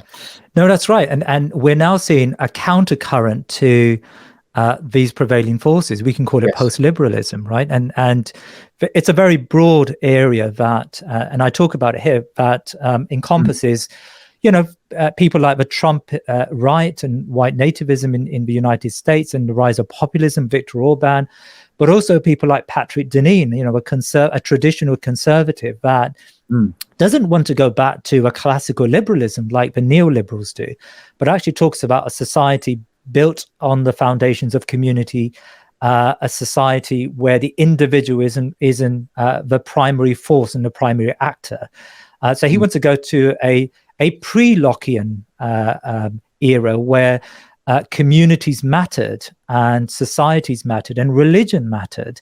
And these are really interesting trends. And I think if there's one thing that Muslims need to do today, is we need to evaluate and assess and analyze these trends, because there may be some value in these trends. Of course, we have to view them through the filter of our Islam, and we need to know when to take the good and when to remove the bad. But there are some really interesting ideas that pervade the general public, and I think there is now, probably more so than ever before, since the end of the Cold War, there is this era allows for new discussions, new discourses. And I think we need to find a Muslim way in, an Islamic way into the post-liberalism discussion. I just want to make one point, just to go back ever so slightly. So on the timeline, liberalism goes through a number of iterations. I think the major iteration is when liberalism morphs into something quite different after the end of the First World War. And it really is a transatlantic enterprise. So both in the United States and in Britain, liberal parties, in the UK, we've got, of course, Asquith and Lloyd George. In the United States, you've got Wilson from the Democrats, Woodrow Wilson. And these liberal thinkers begin to reevaluate what liberalism is. And in many ways, they begin to critique classical liberalism, in particular, the idea that the state should not interfere in the lives of people, and the state should be this night watchman that remains aloof from society, and human beings should be allowed to act in their own free ways without state interference. And so what we have at the end of the First World War is we've got this new wave of liberalism. You may know there was, Charles Dickens, by the way, is a social commentator who, in many ways, is a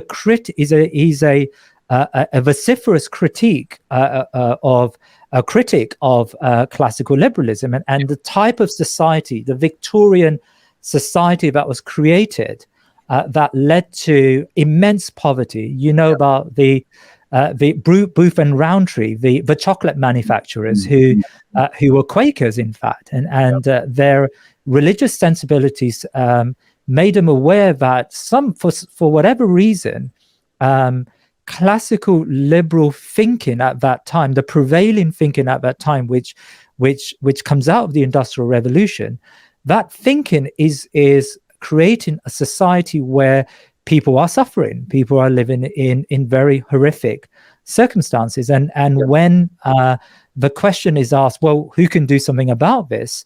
The sort of classical liberal ideals state that the state should never get involved. It's almost the idea that the survival of the fittest. These people remain poor because they are too lazy, or they don't have the talent and the skills to make their way in modern urban life, right? One of the most egregious examples of that, I would say, is that the so-called potato famine in Ireland and the response to that. Basically, obviously that whole British Isles area was controlled by the Crown under Queen Victoria, particularly. But the brutal kind of laissez-faire capitalist ideology that prevailed in Westminster prevented any kind of humanitarian concern for the way the market was impoverishing people in Ireland. But interestingly, the Ottoman Caliph at the time, the Muslim Caliph at the time, sent shiploads. He was moved by pity. These are sons of Adam, of course. The Irish might have been Catholic, but they were sons of Adam. And he was moved as a Muslim Caliph to send vast amounts of foodstuffs and other support by ship from what we call Turkey to Ireland. And the Queen Victoria, the government here in England, actually protested and says, look, you can't send this because you just mustn't. Queen Victoria has sent a little bit, and we can't have the Ottoman outclassing her, showing her up. So send a lot less, please. And this is all all openly acknowledged. And so the Ottoman Caliph agreed officially to reduce his contributions to relieve the appalling suffering of the Irish people because of this attitude. But secretly, he sent a lot more relief to the Irish people because he was determined to make sure this charity got through. And the Victorian government took legal action against the Ottomans for daring to give relief and charity to the starving Irish. You couldn't make this up, by the way. It is such a stain on our history that but the legal action obviously failed because the Ottomans came in and gave food to starving people anyway. But the fact that the government would seek to prevent charity getting towards hungry people in Ireland, it is no wonder that the Irish have historically been very anti-British and have supported anti-British causes and various. But I won't go into the rest of it. But it's an appalling story, and it is a very practical manifestation of the ideology. There's a liberal, non-interventionist ideology, this harsh neoliberalist capitalist agenda, and the way it literally starved millions of people because they were left to the brutality of the market, and the government refused to help. Muslims did help, or they tried to help, and then the government tried to stop them as well. So it's an appalling story, and I do recommend people look into it and find out for themselves what really happened. Yeah, that's a fantastic. It's a good example of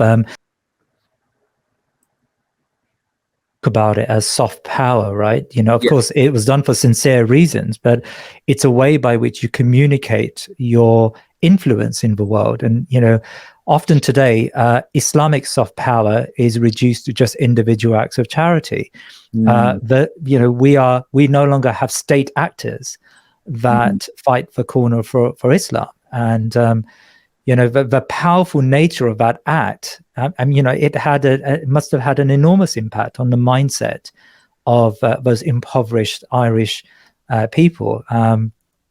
So this classical liberalism is found to be indifferent to poverty, indifferent to the economic circumstances of others. And Woodrow Wilson and David Lloyd George in UK, and Herbert Asquith in the United Kingdom, they advance a new idea of liberalism, which becomes known as social liberalism or modern liberalism, where the state does intervene, where there is an emphasis not just on negative freedom, they call it. This is an idea that the state should leave you alone in order to be free, but positive freedom, where the state has to enable your freedom. It's what John Rawls, a modern liberal, talks about as the enabling state, the idea that there needs to be state intervention. Now, there's a lot of discussion in the academy about how much liberalism was impacted by the Russian Revolution and by socialism in this sense, because socialism, of course, believes in full intervention. It believes in a controlled, doesn't believe in markets. It believes in a controlled economy, a command economy.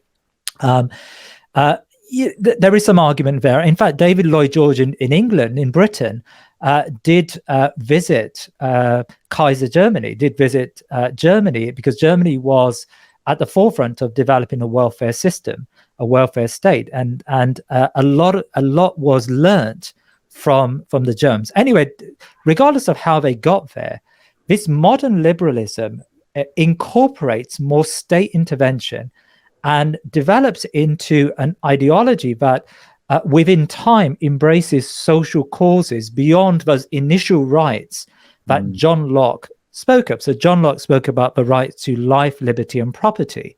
But of course, rights becomes a discourse. I mean, at the same time, you've got the suffragette movement, which, by the way, the Liberal Party here in the UK fought tooth and nail against the suffragettes. I mean, they were treated very harshly by the Liberal Party, partly because if the suffragettes were given the vote, if middle-class women were given the vote, they would have voted Conservative probably and not the Liberals, right?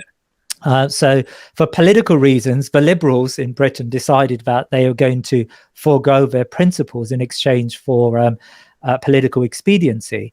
And it's partly down to the fact that the suffragettes did firebomb David Lloyd George's house. I know I was not supposed to say this, but it remains a fact that a lot of the suffragettes committed a lot of terrorist acts. Yes. I mean, they were terrorists. I mean, yes. If they were alive today, suffragettes would be on the prevent program like nothing else. Well, absolutely. They firebombed, they attacked.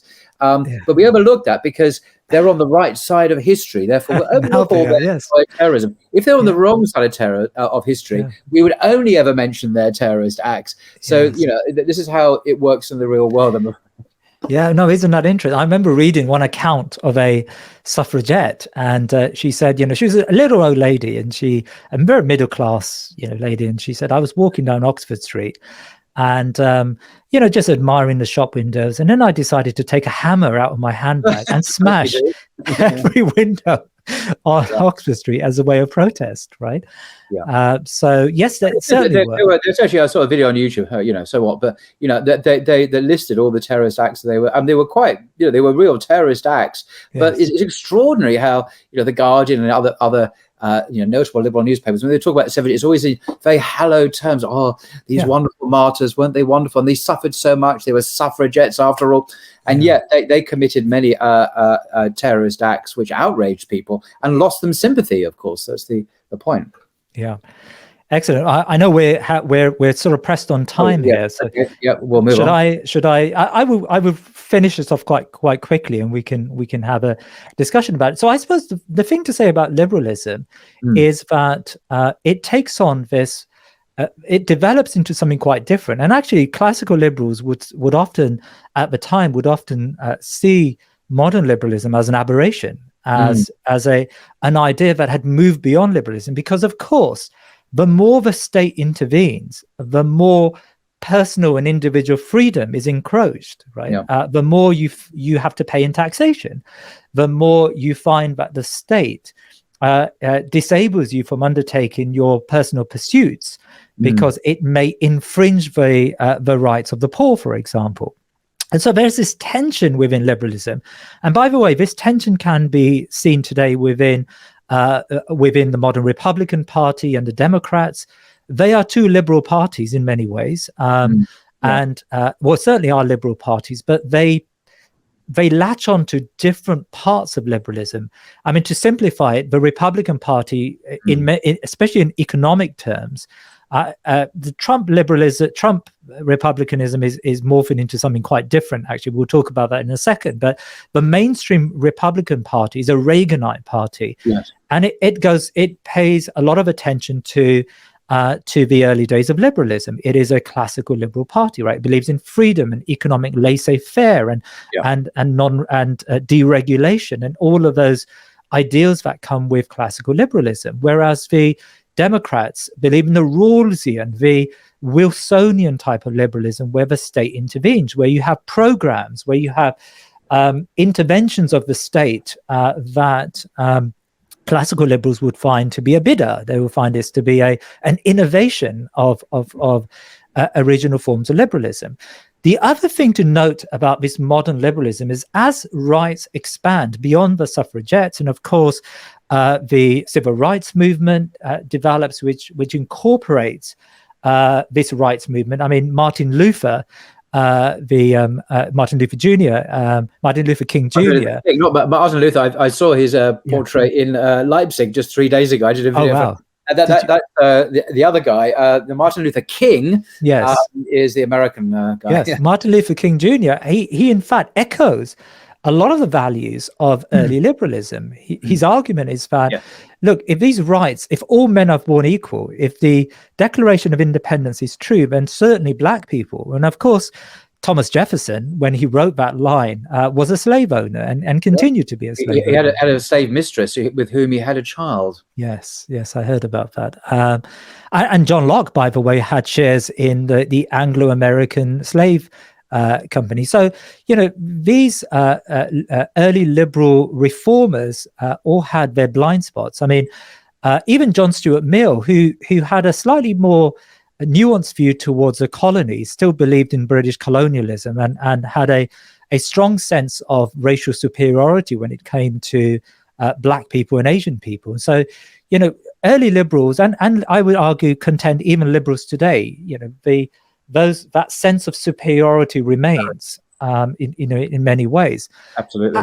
As rights expand, you get, in particular, gender rights and sexual rights.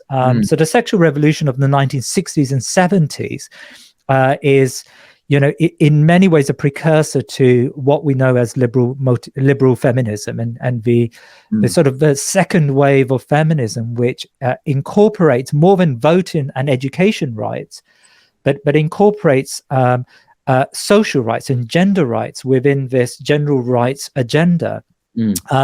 So the good person to read is, or good in inverted commas, is Betty Friedan, who I think wrote her book she talked about how the housewife was a modern concentration camp attendee. I think it was her phrase.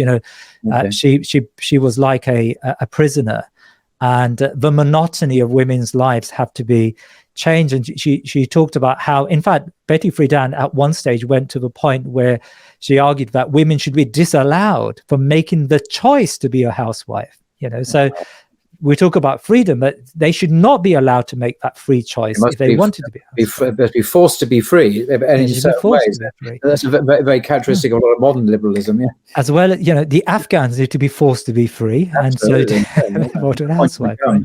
Yeah. So we've got this new wave of feminism, and I know there's a lot of debates on social media about feminism, and I would say that the one point I would make, because it's not really the focus of today, is that a lot of what many Muslims embrace this discourse because they latch onto one aspect of it, which may be particularly inspiring to them, right? So young Muslim girls would say, well, of course, we should have more rights as women.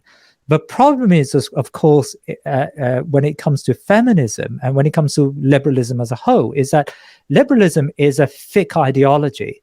And when you embrace liberalism, you need to recognize that you're embracing this wider ideational context, right? It's not just those one or two things that you may agree with that you hope to latch onto, but actually there are wider premises that we as Muslims find extremely problematic. We find individualism extremely problematic in our faith. We find individuality extremely problematic in our faith. We find, the concept of unrestrained freedom a very problematic idea. If you read Joseph Kaminsky's book on liberalism, which is a fantastic read, he talks about how we have to fess up and face up to the fact that there are many facets of liberalism that we have a fundamental problem with, right? So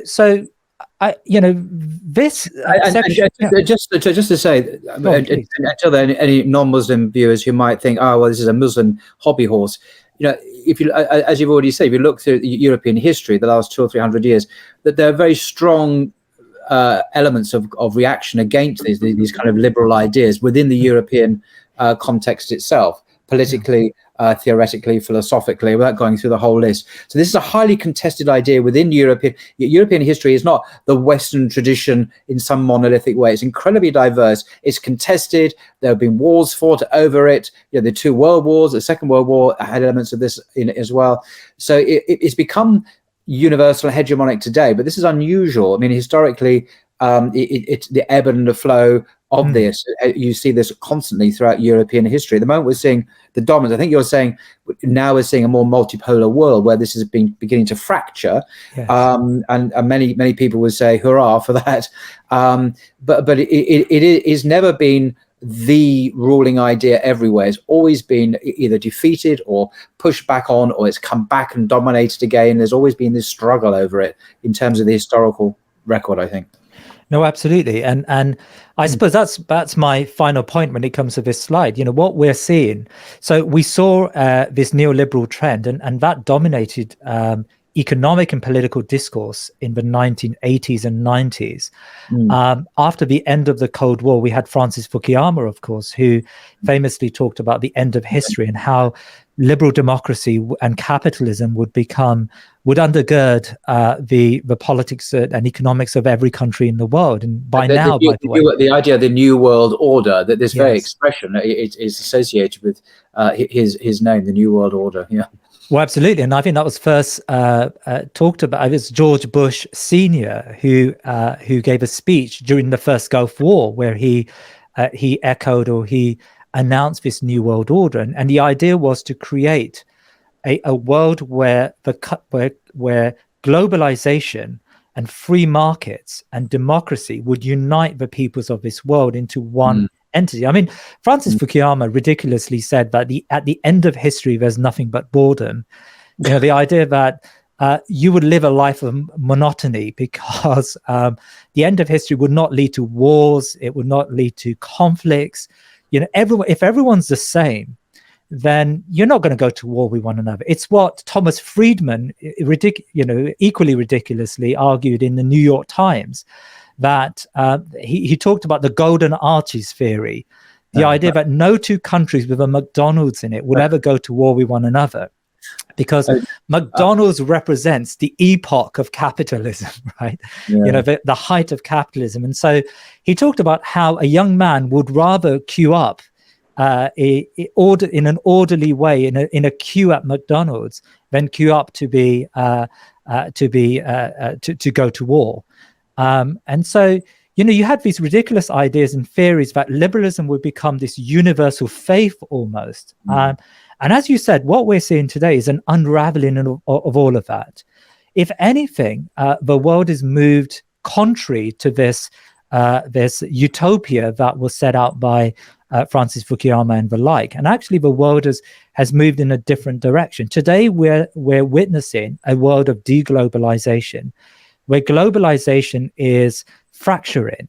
We're seeing a world where free markets are fracturing. In particular, if you think about the rise of China, and the contest between China and the United States, we're seeing a world where the precepts of liberalism are now heavily contested, not just by the traditional conservatives, but even broader than that. I mean, we're seeing a post-liberal world. Patrick Deneen is a good example of a writer who talks about this post-liberalism.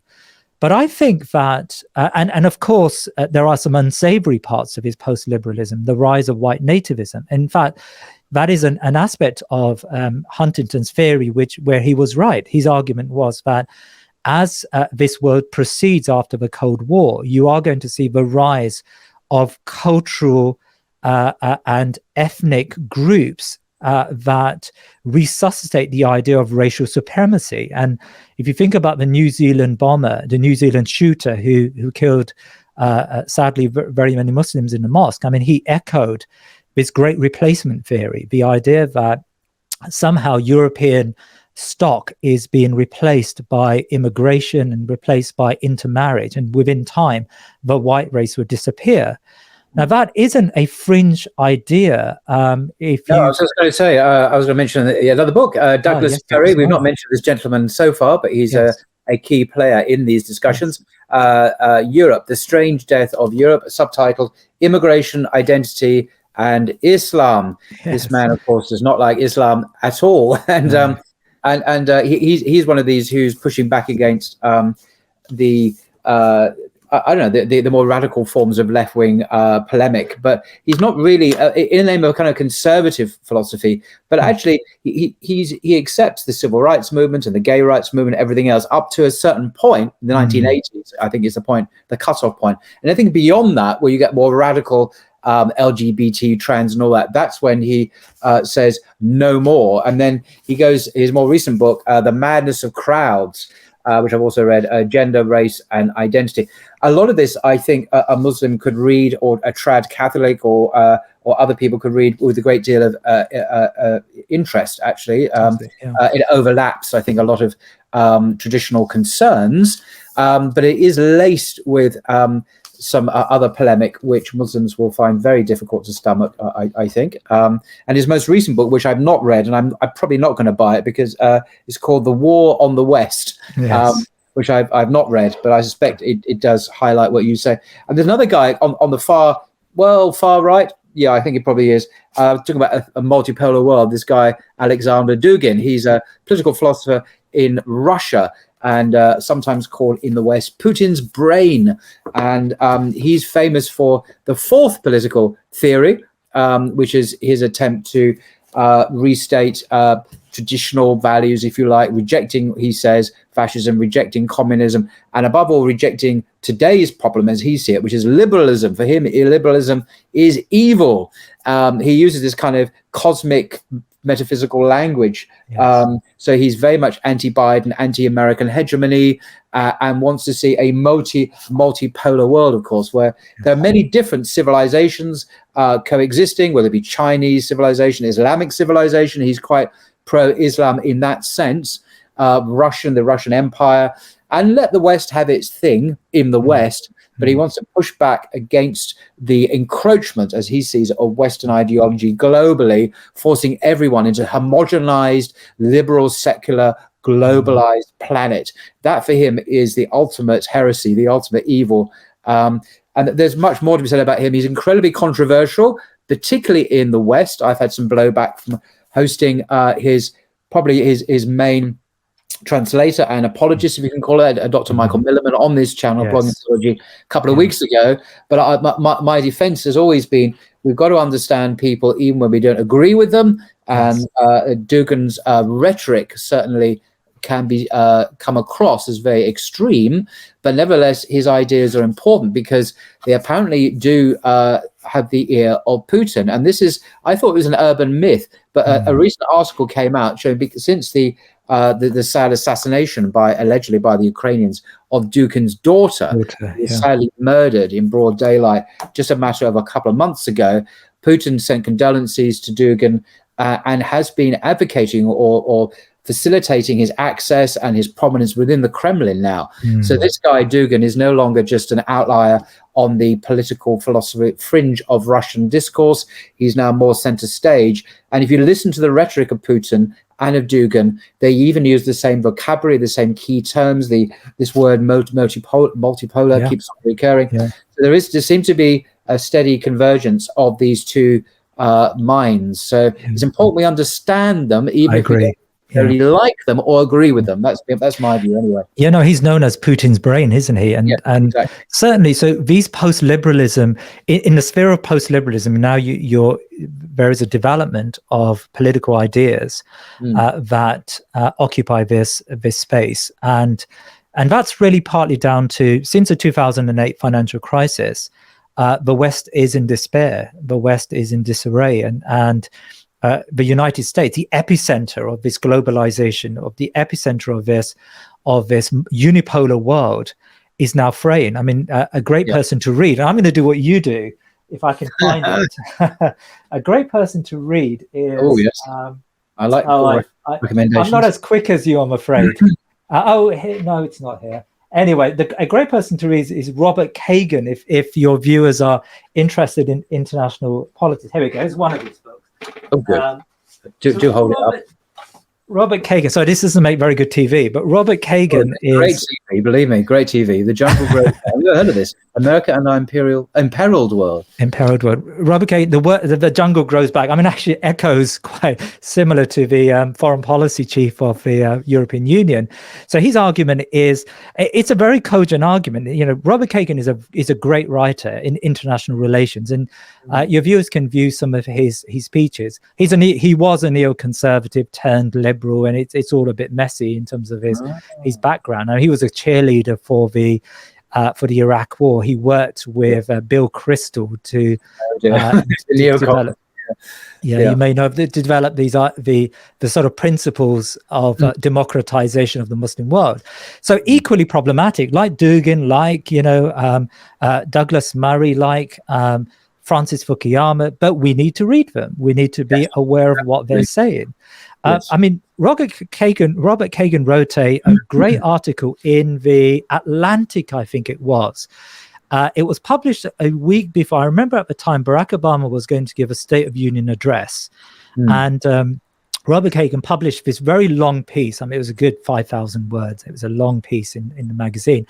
No, it was in the New Republic. And it was titled something like "Superpowers Don't Get to Retire," or words to that effect. And his argument was that, look, America is this superpower, but for whatever reason, we're giving up the fight, right? We no longer see ourselves as the guidance in the world, the city on the hill, the state that is going to bring greatness to the world, with inverted commas all the way.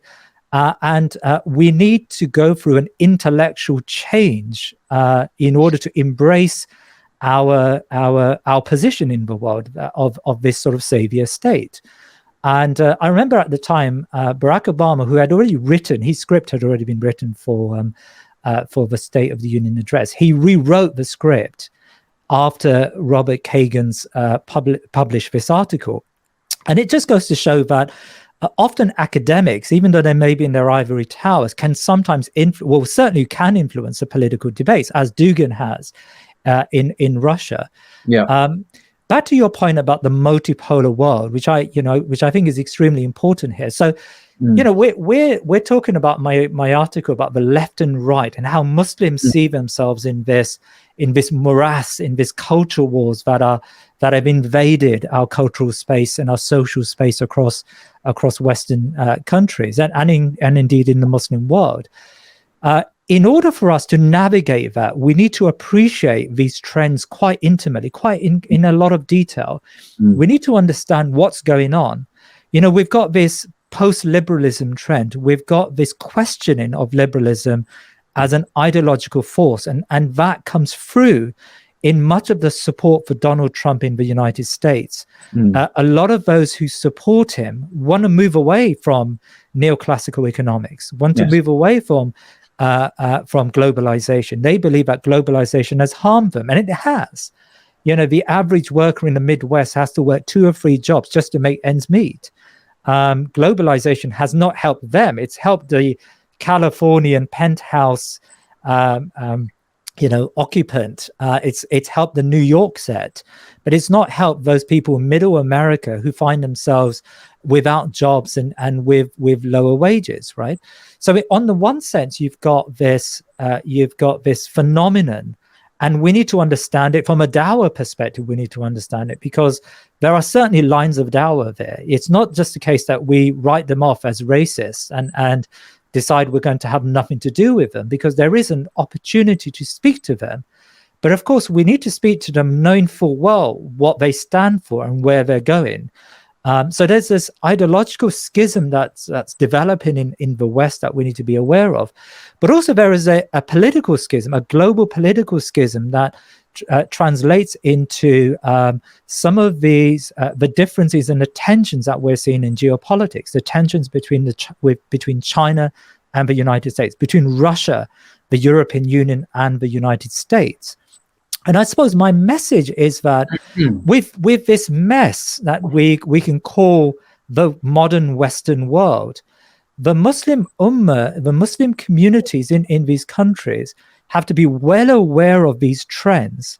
And we have to find a message which is sincere to Islam, sincere to what we believe in, that is able to navigate these trends and actually present Islam within these trends as a force for good, as a way to remove yourselves from these fault lines and these impediments that are being created in these societies. So I suppose I'm calling for, and my argument, and it's not an original argument, it's an argument that many, Shabir Akhtar would make a very similar point, that there is something about Islam that we all believe in, and that is that Islam is a force for change. Islam can develop, can change societies from jahiliyyah, from ignorance, to something far better. And so, our da'wah, our call has to be to try to present Islam and to think about ways by which we can enter that post-liberalism debate. Maybe that's my point. I know that Professor Joseph Kaminsky and Ovamir Anjem and others are doing a lot in this field, but I do feel that why is it that Dugan and Murray and others occupy this post-liberalism space, and we don't necessarily see, at least in the modern context, certainly we can talk about some Islamic thinkers of the past, but in modern context, we don't necessarily see very many Muslim scholars who are ready to take on this space. If anything, we're still trying to incorporate some of the values of liberalism and conservatism within our own way of thinking. And I think that's what Ibn Khaldun calls that type of mindset. Yes. That is defeated. Great quote, by the way. Which book was that from? Do you recall top of your head? I meant to ask. Ibn Khaldun? Yes. Yeah. Al-Muqaddimah. Al-Muqaddimah, that's his I don't know what the translation is, but that's his seminal work. Oh, his seminal. Yeah, I know the one you mean. It's the one that you always see on bookshelves. Yeah. It's always on bookshelves, but yes, you have it. No, I don't. I don't have that, but I do want that, and I'm just no. Oh, it's not. Where did I put it? I was looking for another book which I've not mentioned yet, which I wanted to recommend. But anyway, I'll just mention it verbally because I know what it is. The two books, just following on from what you're saying. That one, yeah, I recognise. I'm doing a poll today. I'm sure you are. So who's published? I recognise the cover. Who's the publisher of that one? It's Penguin Books, I think. Penguin, right? Yeah, Penguin. It's a Penguin classic. I'm going to go on Amazon after this and order that and get that because it's the two books I would then recommend. I mean, there are thousands one could recommend. One we've already mentioned, of course, is the underappreciated gem, Islam as a Political Religion. The Future of an Imperial Faith, published by Routledge. This is, it's an advanced text for sure, but it's definitely worth the reading. And another one, even more so than that, is The Quran and the Secular Mind by the same author, Dr. Shabir Akhtar. Fantastic. I do have it here. If you've got a copy there, you can show. No, I can't. I gave away my copy, then I got another one, and I put it somewhere else, and I can't remember where it is. Yes.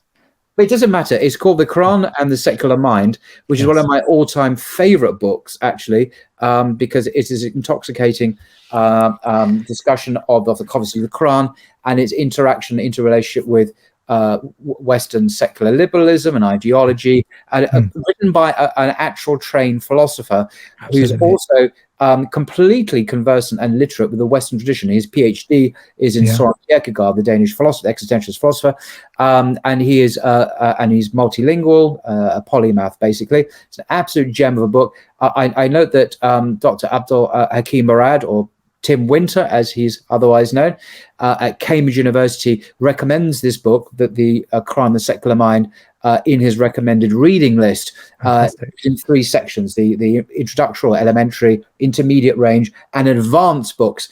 And Shabir Akhtar's book is on the advanced section of that recommended reading list. So I do recommend viewers get hold of that. You won't be disappointed, in my view. It's an outstanding work, and it will help to advance the discussion that Mohammed has kindly shared with us about the origins of contemporary ideologies and philosophies, because they didn't come out of nowhere. They have a deep history, a deep antecedents going back to, as you say, to the ancient Greeks, Plato and Aristotle, but all the way through Christendom and the Renaissance and the Enlightenment and the rise of modernity as well. And Shabir Akhtar is a specialist in that field, I think. Absolutely. No, Jazakallah khair. Yeah, no, I agree. I think Shabir is. I mean, we should start up a Shabir Akhtar Appreciation Society, probably. Be very select, just be you and me, but that's cool. I don't mind. No, it won't be. It'll be very popular. I just want to conclude, if I may, just by quoting from your article at the end. You say, and these are words I think which many people can perhaps agree with and identify. It is the responsibility of all Muslims to walk back from falling prey to the culture wars.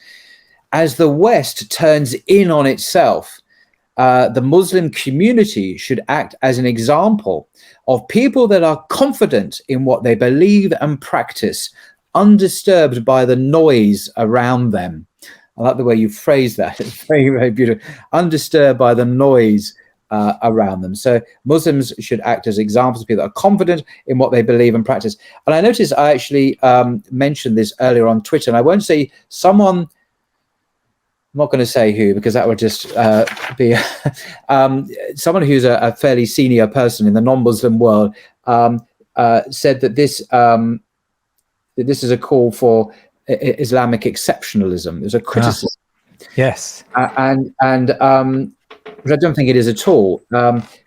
If by that he means someone who, a community should be inward-looking, sectarian, extremist, intolerant, and so on. This is not the case. It's not what you're, Mohammed, you're asking for. And indeed, other communities, we already mentioned, whether it be Catholics or Orthodox Jews or Christians, should also, I think, even Islamically, should be people who are confident in what they believe and practice, in as much as what they practice is good and wholesome, and that should be encouraged. So this is not an exclusivist Islamic trope. This is something that all healthy, positive communities should look to. And the alternative is simply to submit to the ever-encroaching ideology of secular liberalism, which demands total and absolute and unquestioned obedience and submission. That's the alternative, I think. No, I agree. In fact, when you said Islamic exceptionalism, it's a slightly different context. Really? But Shadi Hamid's book, Islamic Exceptionalism, is actually a very good read. I mean, Shadi Hamid is a very difficult person to place. Well, he's an American liberal, so he's a self-professed liberal, but I think he writes quite fairly when it comes to Islam. He did his PhD thesis was on the Muslim Brotherhood in Egypt and Tunisia, I think it was, and his argument is that it's a really great argument. His argument is, look, you can't strip away politics from Islam, because the founding moment of Islam was deeply political. The Prophet and the Sahaba were politicians. They were in the contemporary sense. Yeah, absolutely. They were running. It's actually, if viewers could just Google now the Constitution of Medina, it's a thing, by the way. It's not and you'll see the Wikipedia article. It explains the first established Muslim community. It had a polity. It was a state with a head of state, if you like, and laws and a community and an ummah, which included the Muslim ummah included Jews, Christians, and non-people of the book as part of that community, whose rights, religious rights particularly, were guaranteed by law, by what we would now call Sharia. And this was the first Islamic state. I don't want to use the word anachronistically, but you're absolutely right. The political dimension is intrinsic to a flourishing, normative Muslim community. It's not some kind of exceptionalist discourse. It's the very DNA of the religion itself, and hence when we see Shabbat Akhtar's book Islam as political religion. So fantastic. Okay, well thank you very much indeed, Mohammed Jalal, for your incredibly interesting, inspiring and educating talk on the timeline, and I don't know what else to say. I will link a whole bunch of stuff in the description below, not least the article itself, of course, which is definitely it's not actually very long. It's fairly quick to read, and it's a nice summary of the themes that you covered in this much longer discourse. So thank you very much, Mohammed, for your time. It's been a pleasure, and actually I had my PowerPoints, my slides were slightly longer than what we ended up discussing, quite understandably. So I may make that available on my website, thinkingmuslim.com. So people, if you want to download the broader PowerPoint with some greater explanation, you're welcome to just go over to the website, inshallah. Well, I'll link to your website, and then there'll be a further connection. Fantastic. Thank you very much. Good. Well, thank you very much, Mohammed. Until next time. Jazakallah khair. Assalamu alaikum.